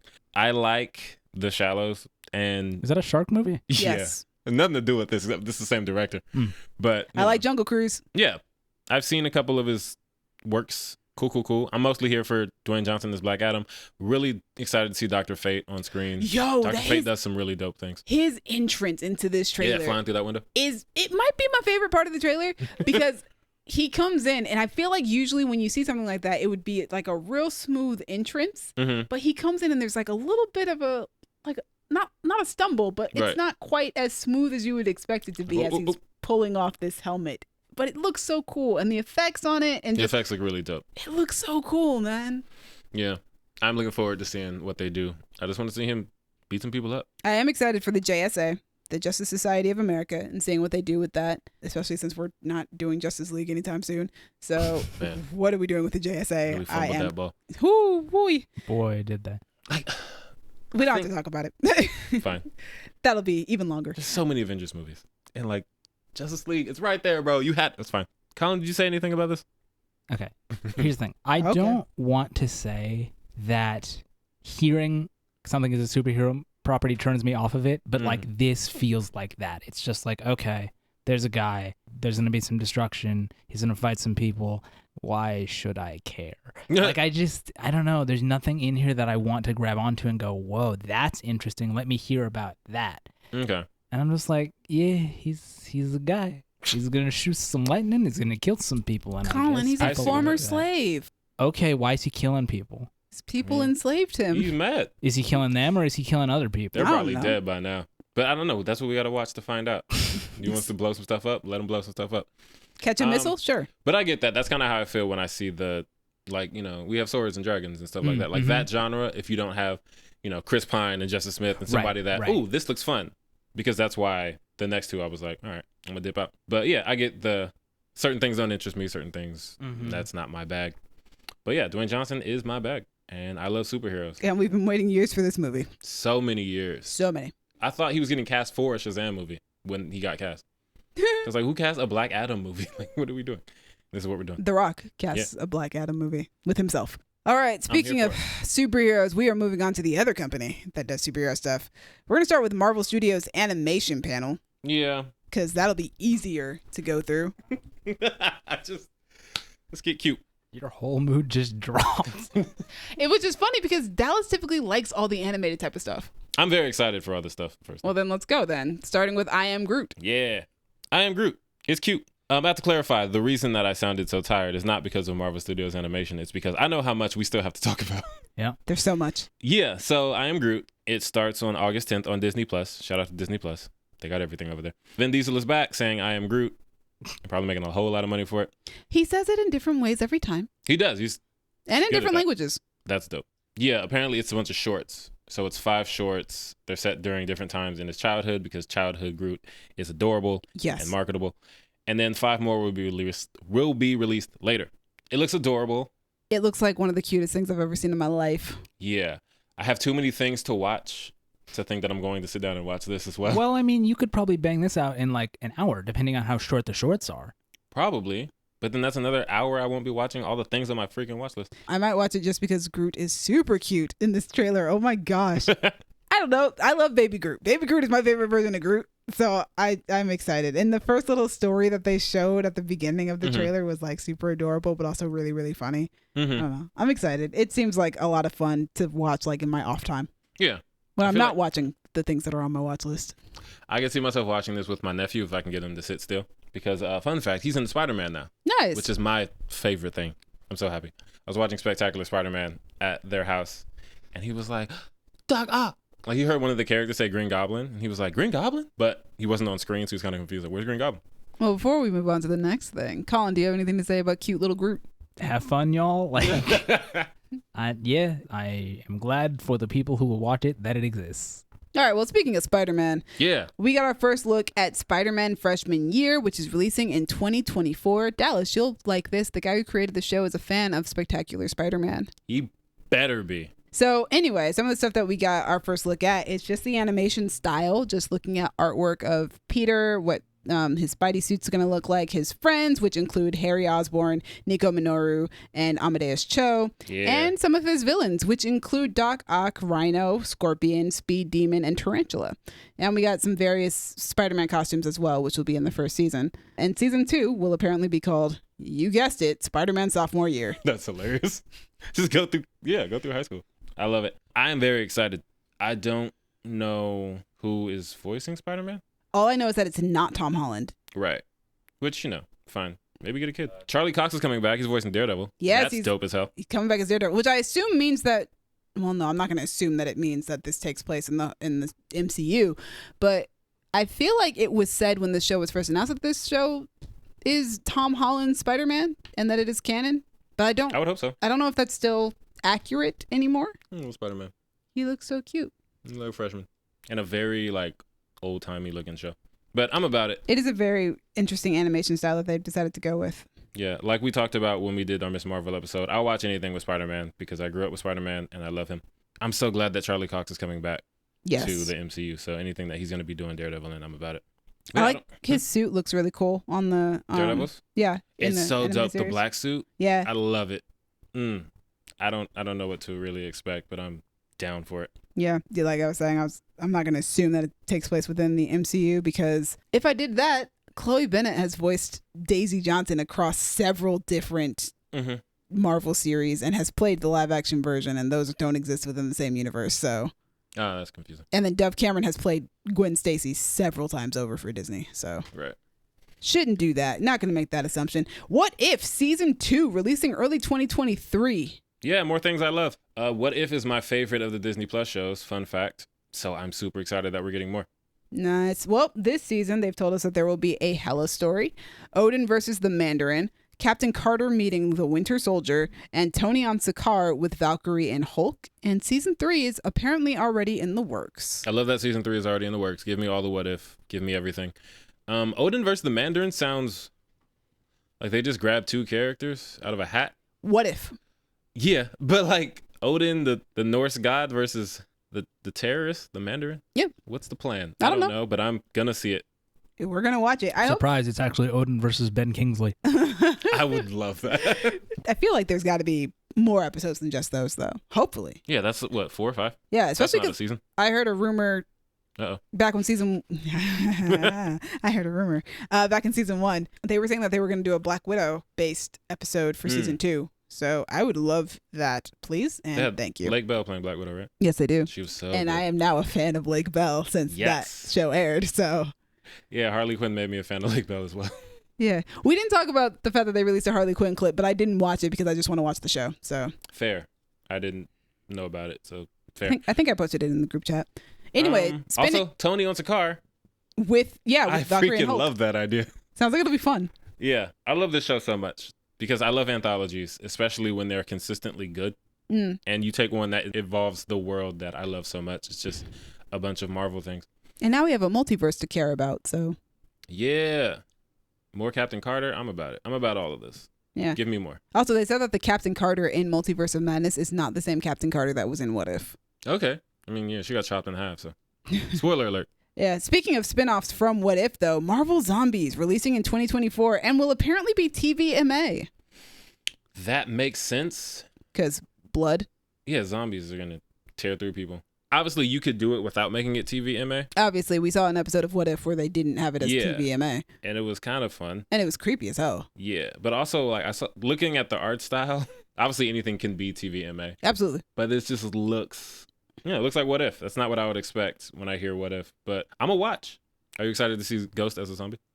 Okay, so before we get into that, that sounds like the most terrifying zombie. Absolutely. So where's it going to be? You don't know. New heroes that we are going to be introduced to for this show are going to be Jimmy Woo, Kate Bishop, Yelena Belova, Shang-Chi, and Ms. Marvel.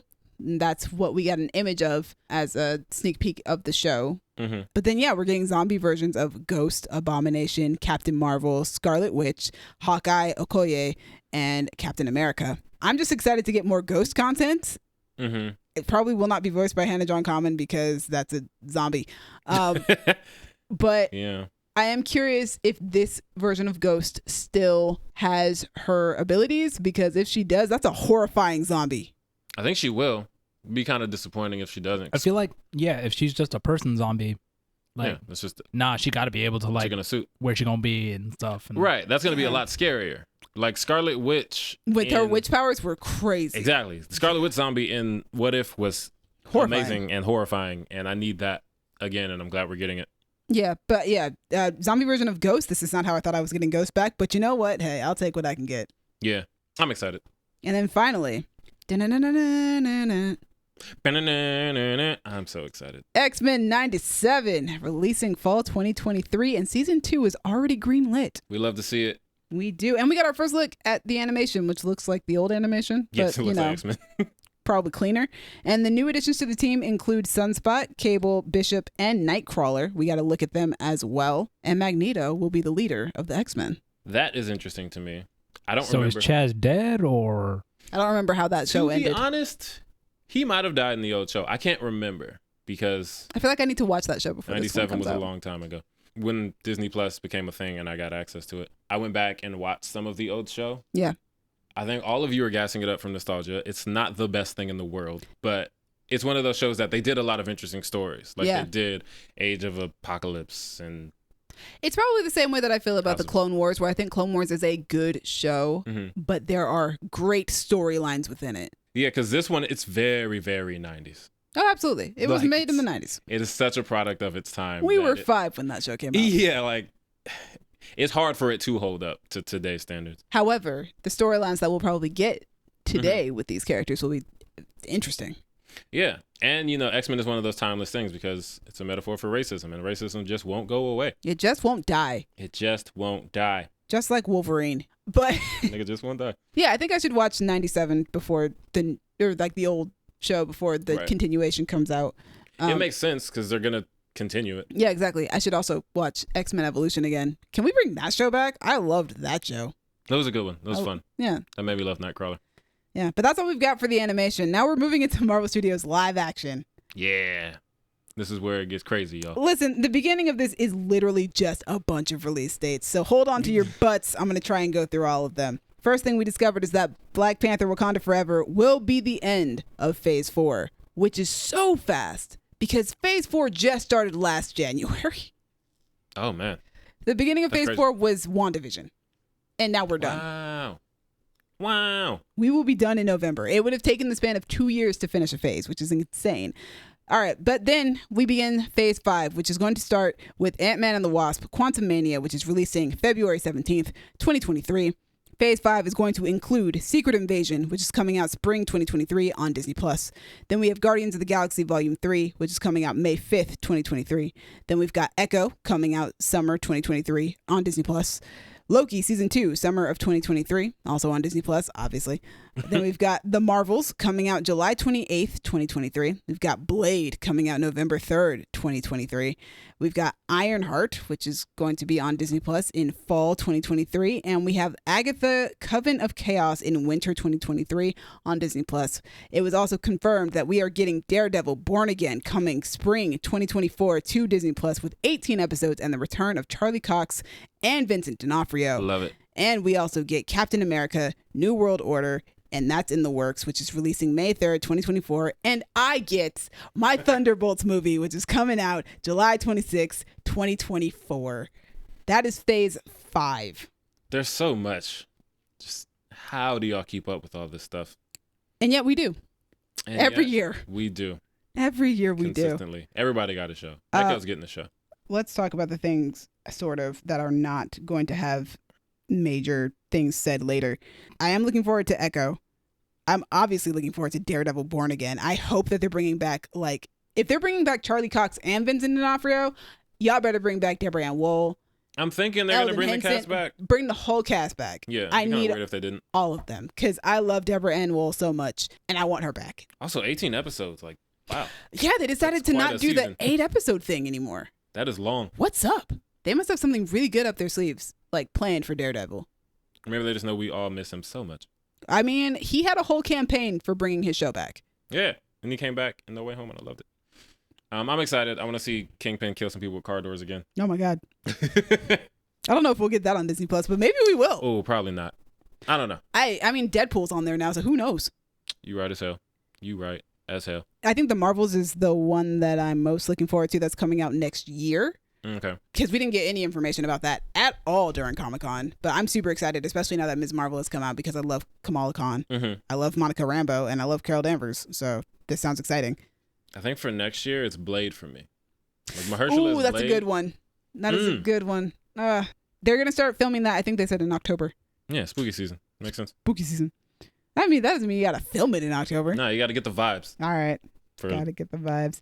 black vampires. Captain America, we're getting Sam as Cap for a whole movie. Written by the guy who wrote Falcon and the Winter Soldier. Okay, that makes sense. That's on brand for him. Oh boy, I'm not looking forward to the medias when that comes out.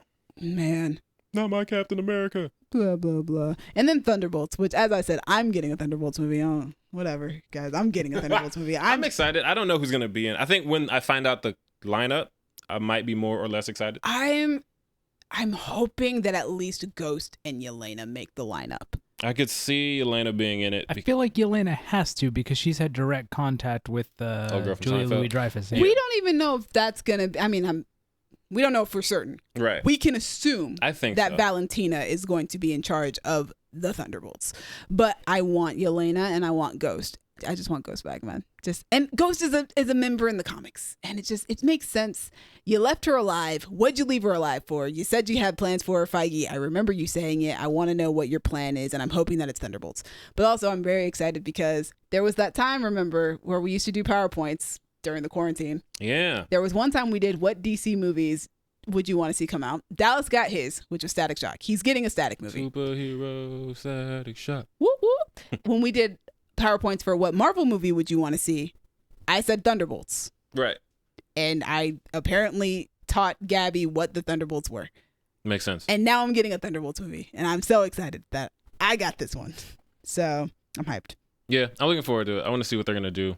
Go ahead, Seinfeld lady. Yeah. Get your team together. But now that we've gotten through all the announcement dates for what's coming for Phase 5, what we have coming immediately up next is She-Hulk, which they released a trailer for. They did. She-Hulk, Attorney at Law, is described as Marvel's first 30-minute comedy. The trailer confirmed that Daredevil and Wong are going to be on that show. Love it. And we got a new poster. We did. We got a poster. What are you guys thinking about it? I like this trailer so much more than the teaser or whatever we got before. You and a lot of other people. Yeah, that first one didn't do it for me. I was thinking I'm going to watch it because, Marvel has me in a chokehold. But this one, it looks funnier. Like Kayla said, I don't know why her hair gets longer when she's She-Hulk, but whatever. She's also taller. Things happen. But yeah, Daredevil's in it. Wong's in it. We get an idea of what's going on more. Yeah. Than just, it's funny. So I'm here for it. I'm sure the internet's going to get real weird about her real fast. Probably already are. You say gonna get. Nah, because, They've had decades. There's the way that things are just, in kind of the dark recesses. Mm-hmm. But then when a show comes out, they get pushed forward. Well, yeah, it's mainstream. Like, I'm pretty sure that there was a very dormant Elastigirl quarter of the internet until Incredibles 2 came out and everybody was like, oh yeah, Elastigirl. And then it skyrocketed again. So yeah. Colin, what do you think? Sometimes. I think she doesn't look good. Like CG wise. Visually. Yeah, I do think that there's you got to clarify that. You can't just say she doesn't look good. Yeah. There is an uncanny valley thing going on there. Yeah. I'm getting Fiona vibes. Very Fiona from Shrek. Something in the eyes. Fiona was fine because she fit the style she was in, and she didn't look uncanny valley. She's just. No, I'm getting the vibe that they took Fiona out of a Shrek movie and put her in live action, like put her in this. Oh, yeah. That's probably why it looks weird. Yeah, but jumping mediums things. Which is I don't know. weird because Hulk looks fine. Yes. Maybe I've just gotten used to looking at Hulk. Is that what it is? I don't know because they've also changed his look over the course. They have since the first one. He looks very different from that to Ragnarok to Infinity thing. I feel like with her, so what it looks like to me is it looks like she has a spotlight on her in a way that he doesn't. So he fits in with everything around him, and I feel like she stands out as But I don't know. It looks better cute. than it did though. Yeah. A lot of people were like, ooh. I don't mind it. CG's not going to stop me from enjoying a thing. That's true. And I would definitely get used to it. If I watched the first episode and I think that looks weird, by the time the season's over, I would have gotten over it. It does look very much like a sitcom. I'm excited about that because I like when Marvel does other genres. I love the fourth wall break. I think that worked out really well, especially in this trailer.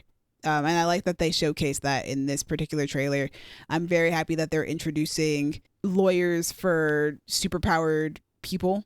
Right. I think that's very cool, and I'm very excited to get to that aspect of that universe.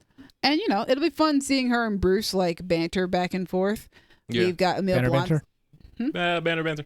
Thank you. Banner banter. Ha ha. And then to me, was not amused by your joke. We're getting Emil Blonsky back.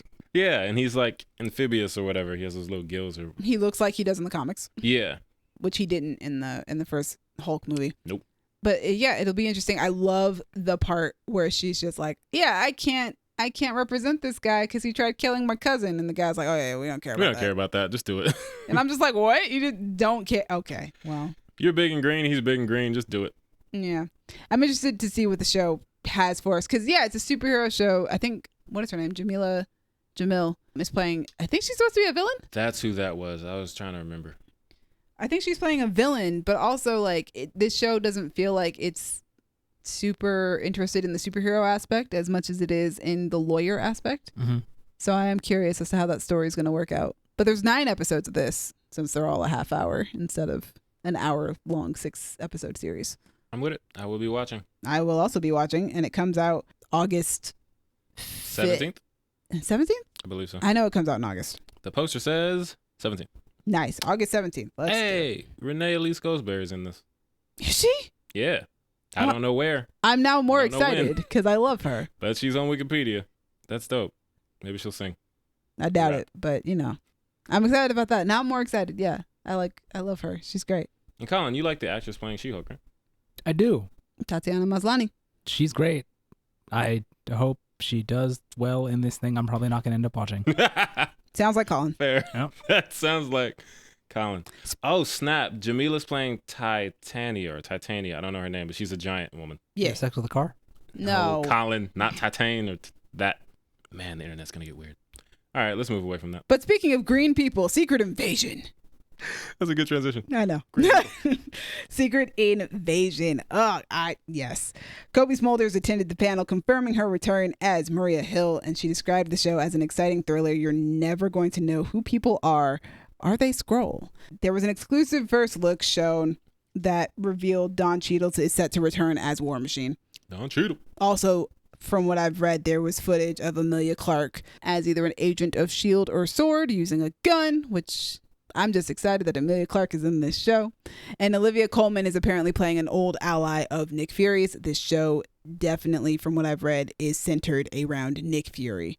And he gets Cool. And Samuel L. Jackson really gets to play as Nick Fury. So, like, is the premise of this show mostly just people being racist? No. What do you mean by that? Oh my God, you're a Skrull. No. No, it's, oh my God, I thought you were Colin, but you're an alien pretending to be Colin.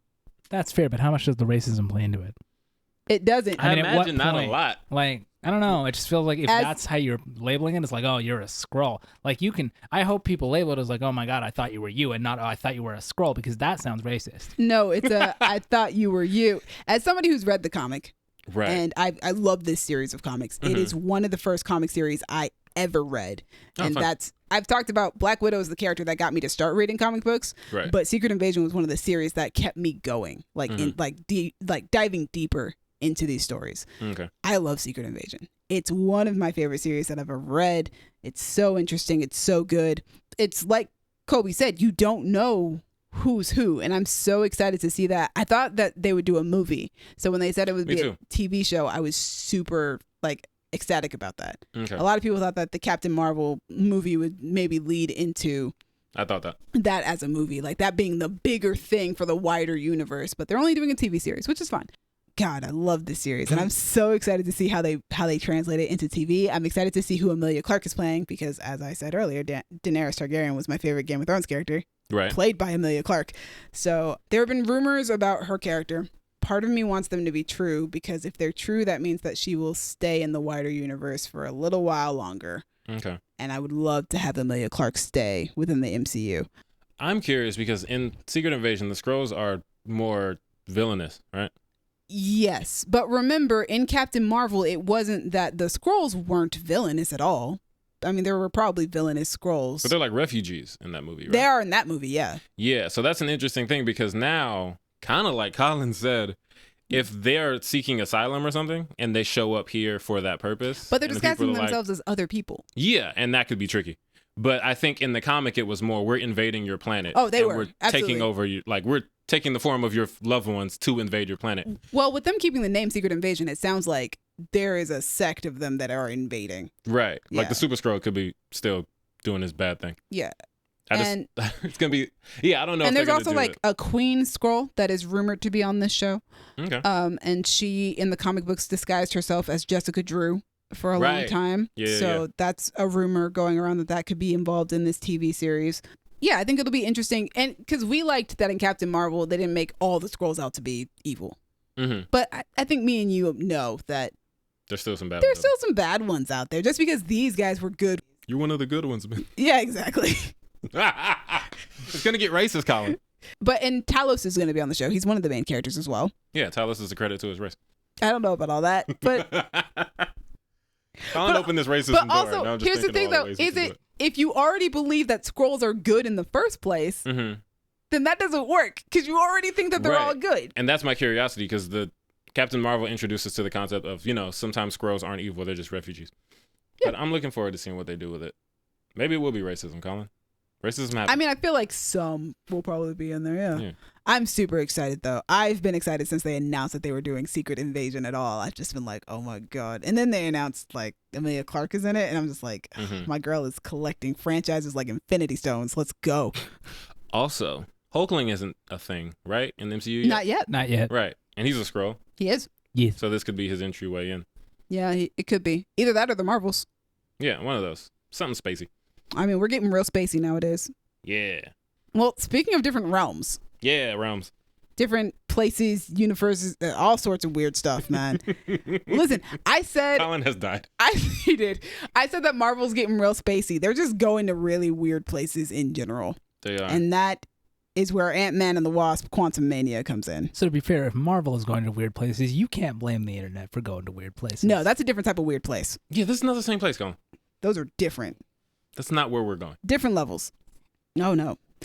So we got like a concept poster Yes. done by Andy Park, who is he does like a bunch of the concept art for the Marvel movies. It's a very cool poster. I like it. It's got Ant-Man, it's got the Wasp, it's got what appears to be Stature or Stinger, whichever name she chooses, Cassie Lang. I hope it's Stinger because Stature is a whack name. I like Stature because it's the one that I'm used to, but Stinger fits in more with the family. Stature, it's like calling yourself height.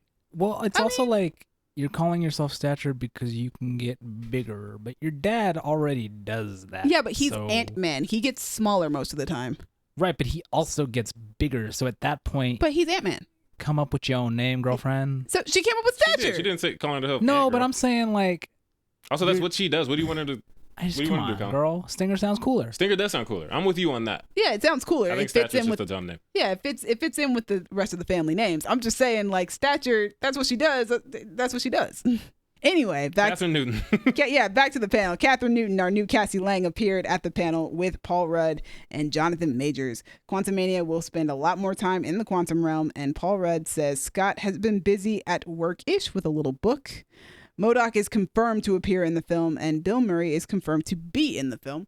There was footage shown. Also, I believe MODOK has been identified as the dude from the first movie whose name I can't That's remember. a rumor. Oh, okay. We don't know for certain. What dude from the first Corey movie? Stoll. Oh, dude. Really? Yeah. That's what I heard. That would be weird. The rumor is that Corey Stoll is playing MODOK, but nobody's confirmed whether that's happened. And seeing MODOK is in the footage that was shown at the panel, Okay. as is Bill Murray, and he's not playing MODOK, so there we go. Yeah, people got their first look at Kang the Conqueror Love it. in that footage. Apparently, he is wearing the green and purple outfit, Nice. but he is not painted blue. Thank God. He doesn't need to be. He doesn't need to be. And honestly, I'm tired of black actors being painted different colors. Different color kids. Yeah. Yeah, it's getting exhausting. And also the footage that was shown seems to confirm that Scott writes a tell-all book about saving the world that is going to his head, and it is causing a divide between him and his daughter, as well as a divide between him and Hope. Jeez, Scott. Geez, Scott. You already got a podcast. Now he has a book. Yeah. I mean, if you save the world, you should probably write about it. That's fair. People write about less. They don't even do nothing. They just be writing. Yeah, exactly. I'm excited for Quantumania. I think that this is finally the first Ant-Man movie that people are going to take seriously because Kang is here. Yeah. He's a different kind of threat than, the guy who kind of dresses like me, but Yellow Jacket is a scarier name. And Jonathan Majors has huge arms, and that's scary too. I don't even think that it's just that the villain is scarier. I think it's that the villain is going to be playing a much bigger role in this saga that we are now in. Yeah, he's one of the big bads. Yeah, that hasn't been the case for Ant-Man. Like, his villains have never really affected the story. So you've never really needed to watch the Ant-Man movies to really, get That's what's true. going on. Yeah. But this time around, it feels like you do because Kang is here. Yeah. Man, I'm not looking forward to seeing MODOK because I kind of hate MODOK. They said he looks pretty comic accurate in that footage, too. I hate that. He's going to look terrifying. God, I hate MODOK's character design, everything about him. I just wish he would go away. And he won't. He might after this movie is over. Yeah, maybe they'll kill him. I don't know. He's a character that I'm sure they could make it work in the MCU. MCU has made a lot of ridiculous things work somehow. They do it. They make it work. But yeah, Colin, any thoughts?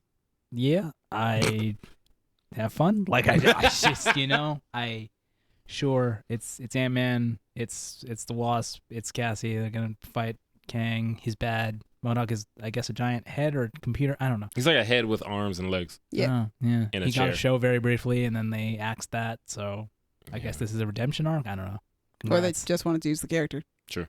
Yeah, maybe. That's been in different opinions. That's definitely Ant-Man been and in the Wasp. different opinions.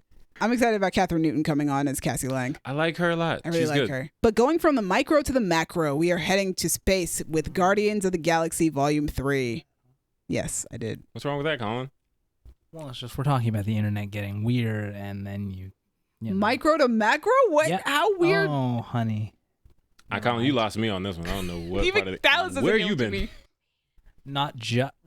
Colin has been in very strange places on the internet that Man. me and Dallas have not been. Yeah, we're have a talk later. We're going to move away Guardians. from that. So, Galaxy. yeah. So, James Gunn appeared at the panel with Chris Pratt, Karen Gillan, Palm Clementif, Sean Gunn, Will Poulter, Maria Bakalova, and Chukwudi Iwuji. Is that the dude from Suicide? No. From Peacemaker, yes. Yeah. And he appeared in character at the panel. Is the High Evolution? Yes. So, Interesting. yeah. So he's playing the High Evolutionary, and Maria Bakalova has been confirmed to be playing Cosmo, the space dog. What? like a voice role? I guess so. Yeah, he talks. Is I she don't now? know who Maria Baklava is. Bakalova? Yeah. She's in the most recent, what are those movies called? Borat movie. Is she the daughter? Yeah. And, Oh, okay. and she was amazing in that. Oh, cool. Shout out to Maria Bakalaka. Oh my gosh. Anyway, James Gunn confirmed that this is the end of this Guardians era in the MCU. And he said some stories have an end. Doesn't mean everyone dies. I feel like he had to say that because of Suicide Squad where he killed a bunch of people. That's true. It's like, I'm not just going to do that every time. I mean, he barely ever does it. He only did it with Suicide Squad. And, that's the Suicide Squad. You should kill a lot of people in that movie. Niggas be dying. Niggas die every day, B. Lord have mercy. I'm excited.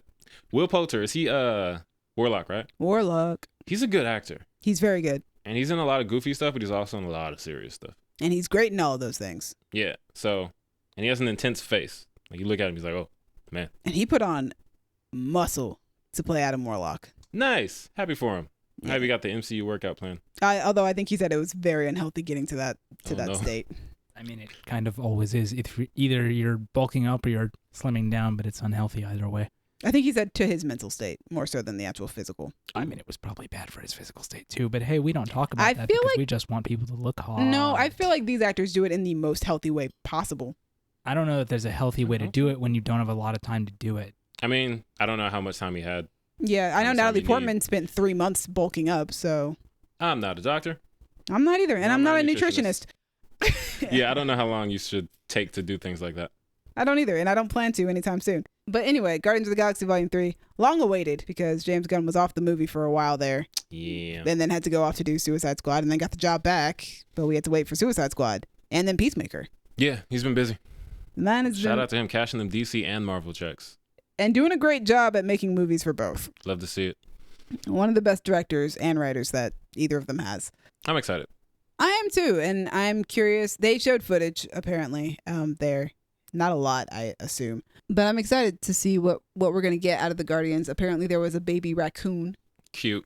baby rocket in the footage that they showed. And apparently Star-Lord is trying to tell Gamora that they are in love. But Gamora's like, bruh, I don't know you. So, Oh, right. Because she's a new Gamora. yeah. That's rough. But I can't Alright, get she Black got Widow yoked. back. Yeah, she got. You say yoke? Like Yoke. the past tense of you? Yeah. Ha! Yeah, she got thrown off a friggin' cliff. So anyway, She sure did. Friggin' Cliff. That's Also, good. apparently, this movie is going to be mostly about, quote, how Rocket is like the saddest individual in the universe, is what James Gunn said. So, Oh, congrats. I can see that. Because I guess the High Evolutionary is the person who made Rocket. Oh, that's sad. man, this is going to get rough. Real rough. Ruh-roh. Ruh-roh. I'm going to watch it. Of course I am. But that's all the details that we got on Phase 5 movies. Coming up after Phase 5, obviously, is Phase 6, unless you don't know how to count. Wow. So to start us off with Phase 6, we are going to have Fantastic Four releasing November 8th, 2024. Yeah. And then we're going to have Avengers The Kang Dynasty releasing on May 5th, 2025. And then we're going to get Avengers Secret Wars releasing November 8th, 2025, which is a big deal because in the comics, at the end of that, some universes got thrown into each other and destroyed and created the battle universe. So yeah, it's a whole thing. So multiverses are going to die. But hey, that's why Kevin Feige has welcomed us to the Multiverse Saga, which spans from Phase 4 to Phase 6. Get ready, nerds. I'm excited.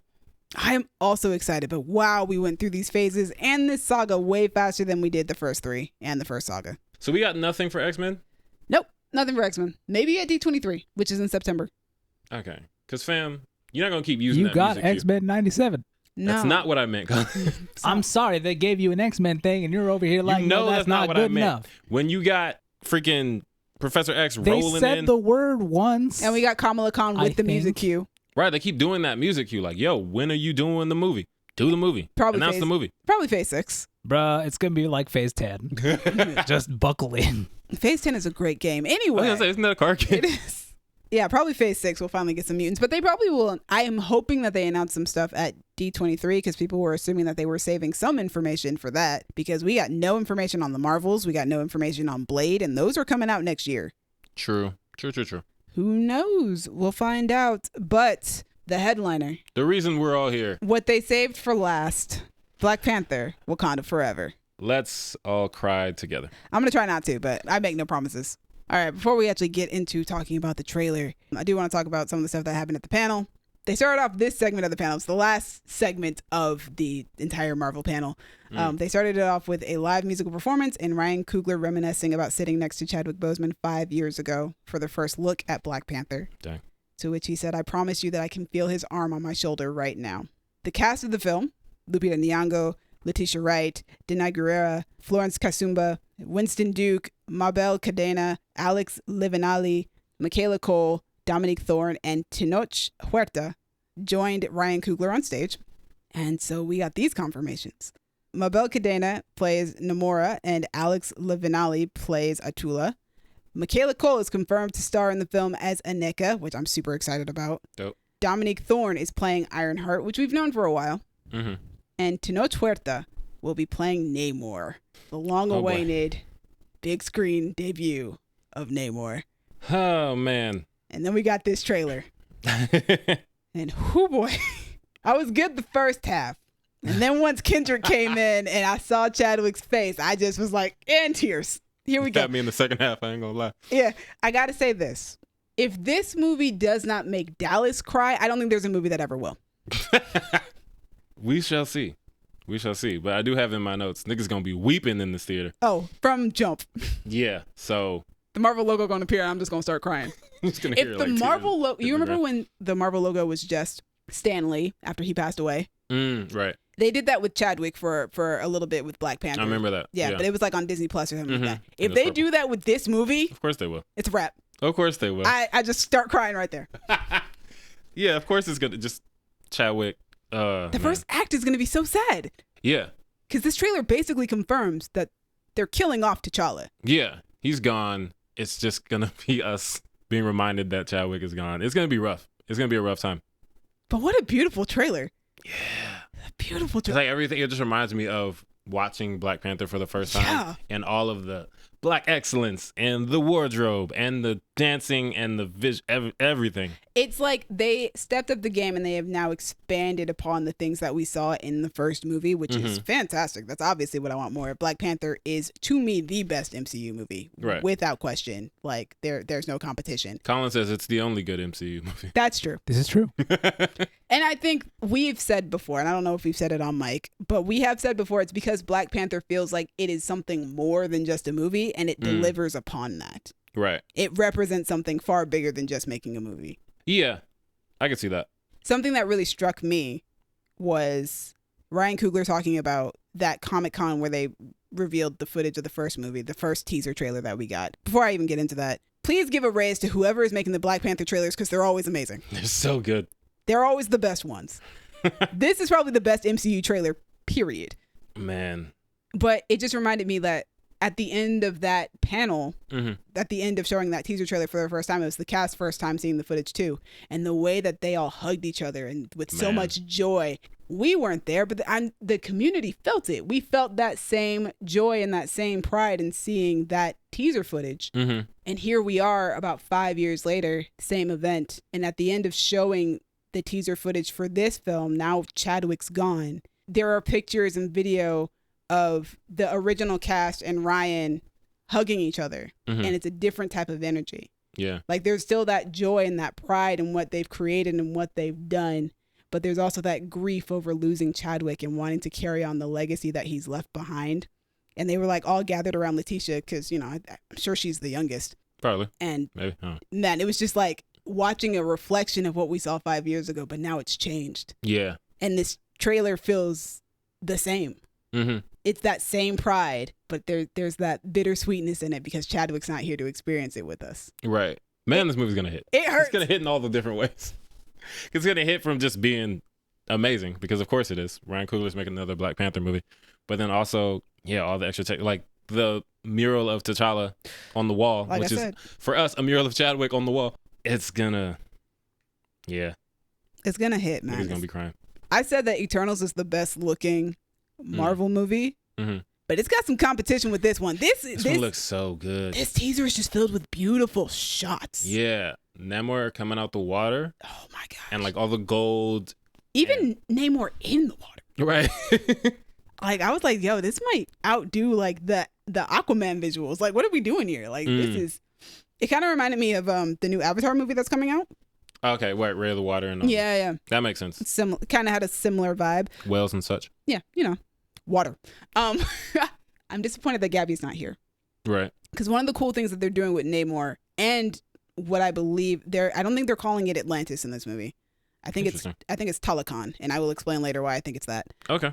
But it looks like they're taking a lot of inspiration from Aztec culture, Mayan culture, Inca culture. Like, I don't know enough about that culture to really speak on it. I can just say that it looks like that's what they're drawing inspiration from. All of the actors who are playing people of that nation that were on that stage are Mexican actors. Yeah. They're taking inspiration and root from that culture. And I think that's really, really interesting. And I think that's really cool, especially because on this podcast, Gabby talks a lot about the fact that we don't have a Latinx superhero yet. We have superheroes that have been played by Latinx actors, but they're all from like, you know, space and other places. The Utonium, the parallel utopia or something like that. Yeah, exactly. Even though America Chavez does speak Spanish in that movie. Sure. Well, I mean, Ghost Rider was from here. He's not in the movies. Oh. Like, we don't have a big screen Latinx hero. Agents of S.H.I.E.L.D. doesn't count, Colin. Yeah, right now. Yeah, unfortunately. And now they're actually like drawing inspiration from that culture, and we're going to see it in the wider MCU in such a big screen movie. Like, this is the moment that I would like Gabby to be here to talk to us about this, but she's not. Yeah, she don't care about us. But also I feel like because Ryan Coogler, being the type of writer that he is, always bringing social commentary into the film, one of the things that made Black Panther so great to me was its commentary on the diaspora, the African diaspora, and about the African-American disconnect from Africa because our ancestors were taken away from their continent, from their countries. This one, I'm not going to say that I think that this is what's going to happen in this film, but I think it would be interesting, and I wouldn't be surprised if Ryan Coogler does it. The idea of higher powers that put Black and brown communities against each other. Interesting. Because this is definitely Atlantis invading Wakanda, which happens in the comics. Yeah, and it's kind of the reason that I hate Namor. Like, in the comics, I've never liked that character. I'm kind of glad that Ryan Coogler is the one bringing him in because I know that he can do it in a way that if I hate the character, it's because... You're meant to. Yeah, not just, this guy's so annoying. So I'm looking forward to seeing what he does. But yeah, definitely looks like he's coming on to land. He's coming in. And Baku's like, what's this nigga doing here? And the water coming into the throne room. Yeah. I'm looking forward to seeing what they do. But man, that's a rough storyline in the comics. Like everything. I hate Namor so much. Namor's a dick. Yes, he is. But that's fun sometimes. I don't know how fun it'll be in this movie though, because wow. But like it looks like we're going to be dealing with some very heavy stuff based off of this teaser. There's just so much potential here. Like Ironheart's here. Oh my God. Where are we going with that? I know where we're going with that because I know who Ironheart is, but... And she's getting a TV show. Right. But man, we're getting Ironheart, we're getting Namor. I think Michaela Cole is playing Anika. or NECA. Aneka. Yeah, and she's one of the Midnight Angels in the And comics. she's also Ao's girlfriend in the comics. Right. They are the Midnight Angels together, and that's Yes. such a dope thing from the comics that I I'm hope we get to see. so happy that the Midnight Angels are coming in because that was like the first Black Panther series I read when The Ta-Nehisi Coates. when Ta-Nehisi Coates took over. I was like, yo, these girls are so cool. Yeah. And when they confirmed that Florence was going to be Ao, Mhm. I was like, where's Aneka? What are we doing here? And now she's here in this second movie, and I think that's really, really cool. I think that Riri is going to be one of the kids in that program that Shuri and Oh, that they started in at the end of the first Black Panther movie. I think that makes sense. They were setting up their, like, whatever that was, like, center Yeah. for the kids. And they have them all over the world. I think they said that they were planning to do. And I'm super interested to know how that's, if they are going to connect her with Iron Man. I feel like you do because her name is Ironheart. Yeah. But Well, you know, that nigga dead, so. I think it's a good idea that she's connected to Wakanda, though. I think that's cool. Well, he's dead in the comic when she becomes Ironheart, too. Oh, really? Yeah. I didn't know that. Yeah, no, she's connected to him through like an AI. Oh, yeah, he speaks does through. that. That makes sense. You know, that's what he does. He loves his AIs. Exactly. Oh my goodness. What else is in this trailer? There's so much in this trailer. That last shot. Of the Black Panther? Yeah. The Kendrick line, like, when I wake up. Oh, I already love that song. Yeah. So using it for Black Panther, and then that really dope Black Panther suit with the gold lining in it. Yeah. The gold claws. It just, chef's kiss. I love it. People have pointed out that was the Killmonger colors. I've heard a lot of scheme. people are saying like, looks like Killmonger. See, here's the thing. It does not look like a male figure. It's looking real slight for a man. Okay. I can't tell. I think I just see a claw. now from that angle, it looks like the waistline is a little too thin to be a man. Especially because we've seen what Michael B. Jordan looks like when he's beefed up and ready to go as Killmonger. Right. Like, that's not that body type at all. So the obvious answer is we make Shuri Black Panther because she's his sister. Yeah, and she's next done it line. in the comics. Yeah. And she's done it in the comics, of course. I also think that a really good option and possibility is Nakia. Okay. Nakia's got the fighting skills. She's a war dog. She's a war dog. She's got the intelligence. She was T'Challa's lover. I feel like Nakia is a good option for that. And it would be more surprising than giving Shuri the mantle. Sure. Either way, I'm down. I do think Shuri's probably, it makes sense. But Nakia also makes sense. They both make sense. They both be scrapping. It just and Nakia's a better fighter than Shuri. She is. And it all depends on what direction they decide that they want to go with this universe. Mm-hmm. Although Lupita Nyong'o has been dropping out of projects left and right. So. Oh. Well, we'll see. We will see. My gosh, I'm trying to think of what else I've like absolutely loved about the trailer. Everything. Yeah. We were talking about the music in the trailer earlier. Yeah. So it starts with Tim's, who is a fantastic Nigerian singer. I love her, singing "No Woman, No Cry" by Bob Marley. Mm-hmm. And then as the song goes on, it mashes up with Kendrick Right. Lamar's "All Right." This is so dope. Oh, They need trailer to music, man. They need to release that mix. That needs to be an official release. Don't play with us. I can't wait for the soundtrack for whatever this is. I hope that Kendrick being in the trailer means that Kendrick is in charge of the Then soundtrack. he'll come back again. and do it again? Yeah. I wish a nigga would part 2. I need that. I wish 2 niggas would. We need whatever music that he wants to make put into the. Thank you, please. I loved that mix, and also like even like without the trailer, it feels like the emotional path. You know, that this movie is attempting to take, not just within the story of T'Challa passing away, but also just in life of Chadwick passing away. Yeah. And Ryan Coogler being like, yeah, it's sad. We gonna be all right. But we gonna be all right at the end of it. And like it ends so victorious and triumphantly. Like it starts so sad, but it ends so like hype. I'm extremely excited. I'm super excited. Ludwig is back doing the music. Hey. They just released the first song from the soundtrack for Wakanda Forever prologue. Oh, cool. We love to see it. Colin, say a thing. Please. Of the many Marvel things that we have talked about, this is like the one that does interest me. Will I actually end up seeing it when the time comes? I don't know. But like, I don't know. Like Black Panther, I don't know that I would say it feels like more than a movie to me, but it feels like a movie, the Marvel movie that had something to say. I hope that the second one will also have something to say. And I don't know. I mean, it looks super cool. It definitely does. I like it. It was a cool trailer. Tell the people why you wouldn't watch it if you end up not watching it. Because it's Colin. Because it's not enough. something I'm like. If I don't watch it, it's mostly just going to be because I'm lazy, and it's like, do I want to put in effort for Okay, so this? it's And the answer is yes. What did you think I was saying? Like, I thought he might have had a reason, like No, the he reason he doesn't. doesn't watch Atlanta, or the reason he doesn't watch. No, No. there's Thanks. nothing like It's that. just you might just not feel like it. I might just Okay. not feel like legitimately, it. Black Panther is the only Marvel movie that he thinks is good. You think he would miss the sequel for an actual like reason?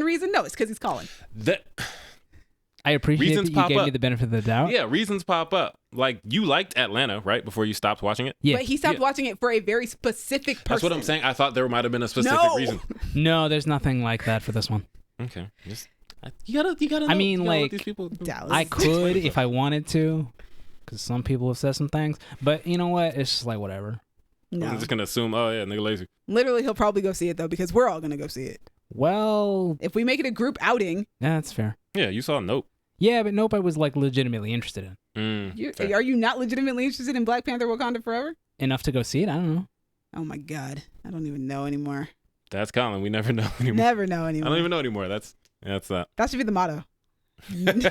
Colin. I don't even know anymore. Anyway, That's fitting. yeah. Yeah. But yeah, we're excited. Colin's not. I'm super excited. I'm gonna watch this in every format I can possibly find. Seeing it in IMAX. I'm seeing it in Dolby. I'm gonna see it multiple times. I watched the first Black Panther 5 times in the theater. Ooh. I no longer work at a movie theater, so probably not gonna hit that number again. Well, you can hit 3 What? at least though. Yeah, I was gonna say yeah. you have the AMC thing. I so- think I can do it. I can do it. You just have to a few sacrifice times. all the other November movies. Which, to be fair, No, are Creed you 3 really is coming going out. to care? Well, okay, so you see Black Panther 3 times in 1 week, Mhm. and you see it 2 times the next week if Creed's then out see by Creed. then, and then yeah, Can make that work, maybe. Yo, there's only one line of dialogue in this movie, and it's Angela Bassett In the acting teaser. her, You mean? yes, In the trailer, yeah. acting her heart out. Man, she was killing it.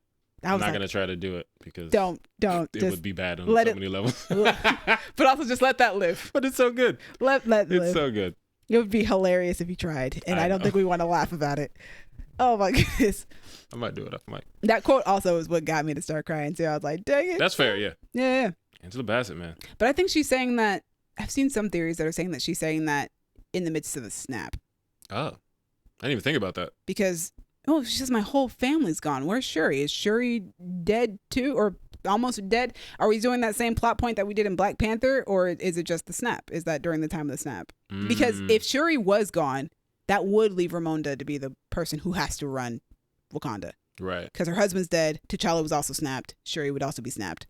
Yeah, could be. Maybe they're not gonna off Shuri on screen. I don't think they will.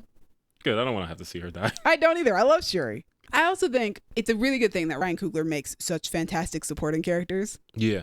because I don't know if this would have worked had the supporting characters in the first Black Panther not been as strong as they are. Oh yeah. We wouldn't want to see any of them be Black Panther. Exactly. We're like, I don't care about these niggas. But yeah, with all these characters that we love from the first one, as much as we hate to see it without Chadwick, this is still a good cast. Yeah. This is still a good group of characters. I still want to watch M'Baku beat niggas up. I want to see Nakia do cool things because Nakia is a cool person. And if she's the Black Panther, I will be excited. If Shuri's the Black Panther, I'll still be excited. Yeah. If it is Shuri, Shuri in the comics has a very strong connection to the ancestral plane. Mm-hmm. So I would be interested to see that aspect of that character, especially because Shuri is such a scientific character. Oh yeah. So to see her be both sides of it. I want to see Bast. Bast was in Love and Thunder. Right, but I want like in the comics, Bast be like interacting with people. And Oh, you want talking and Panther? stuff. Yeah, I want like an interaction with the Panther goddess. Okay. Dallas is into cats. I'm allergic to cats, Colin. Dallas is into cats. Oh, he likes big cats. You're right. Dallas is into big cats. There we go. We found one finally. Ooh, Kovu Part 2. I'm gonna say I'm not into big cats the way that Gabby's into Oh, big cats. honey, I can say it the way you said about me and robots. So. Oh I'm yeah, into you can big cats. definitely say it. We got you now. We finally found one. It took us like a couple of years, but we finally managed. Also, I will like say it. this. Visually, this looks nothing like anything that Ryan Coogler has done before. Mm. I don't know how to explain it. Like, Ryan Coogler has a style. We know that Ryan Coogler has a style. Yeah, but a lot of his movies are like very grounded in this, like Fruitvale Station, Creed. They look like movies. But I even think that this looks different from the first Black Panther. Like, something about the Interesting. cinematography just feels different.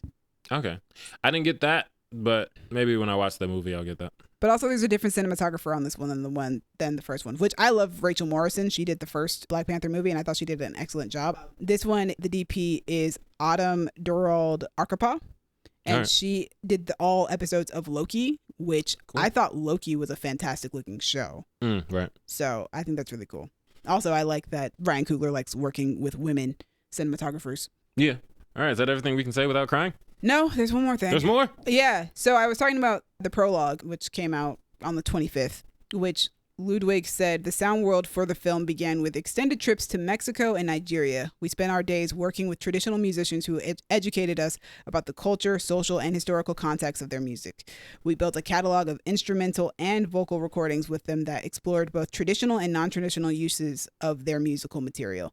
During the nights on these trips, we had recording sessions with contemporary artists who were akin to the characters and thematic material explored in the film. Using Ryan Coogler and Joe Robert Cole's script as a blueprint, along with the recordings from the traditional musicians, we began to build a musical vocabulary for the characters, storylines, and cultures of Talokan and Wakanda, which is why I think that their society is called Talokan and not that makes Atlantis. sense. The instrumental score and soundtrack for Wakanda Forever both organically grew from these sessions and workshops. They are conceived together as a singular entity to create an immersive and enveloping sound world for the film. I am so excited because Ludwig Göransson is amazing. He is. He's probably my favorite composer. He's, my favorite composer for sure. Yeah. He's great. He's so good at what he does. But yeah, that's why I think that it's not Atlantis, it is Talokan. That makes sense. And maybe we just call it Atlantis because we know nothing about their culture. Yeah. We refer to a lot of things in ways that the people from there don't refer to it. Yeah. Like soccer. Also, I think that the first hint that we got to Namor was actually in Endgame. And What was actually, it? Oh, the earthquakes under the the water yeah, things. the earthquake under the ocean that Okoye mentioned that Natasha wanted to check out, and Okoye said that it was a natural occurrence. Right. And here we are. Namor's here, and he looks great. And so does this movie. Okay. I think we finished. We got it all out. We did it. I mean, we got most of it out. If not all of it, we got most of it out. Yeah, anything else, go look it up yourself. I managed to not cry during the Black Panther session, which is great because I've been crying almost every single time I watch that trailer. Man. Audience, if you're still here, thank you for listening to all of us. Don't skip around. Brandon and Io at Crown Digital, thank you. You put us on Spotify and Apple Podcasts. Demi, you edited. You put us on YouTube. You nerded out with me. Or Colin, depending on what the topic was, you nerded out with one of us. Oh, that's so true. I just realized that. I feel like I think you were into Everything on this list you had something to say about. I took the notes the for nerd it, of so- all nerds. Thank you. I appreciate that. Colin, thank you for staying here while Demi and I nerded out because, to be honest, I kind of expect you to just leave. Once we hit like 2 hours, I thought Colin was like, all right, I'm out. Well, by the time we hit 2 hours, we were just hitting Black Panther. He was Yeah. gone before then. He was gone during Marvel. Once we started Marvel, it was over. Yeah, he was out. Like the wind. Anyway, audience, what Comic-Con thing are you most excited for? Is it Black Panther or are you anti-black? Let us know in the comments or hit us on Twitter. Or hit us on Twitter at y'all_different or Instagram and Tumblr at Creative Differences Podcast or Facebook.com/Creative Differences PC. If you want to talk about record, I think you can be more excited about something else and not be anti-black. That said, I think it's fair to say if you're not excited about Black Panther 2, I think you could do that one. Yeah. Wakanda Forever, if you're not excited about it in general, then you can be anti-black, because if you're not excited about it, it's probably because you hate black people. Right. But Fair follow-up question. Colin, would you say that you're excited about Black Panther 2? you know what? Let's, what were you saying? You dug a hole for yourself, Colin. We're back to Remember the Titans. Yes, Colin is again anti-black. All right.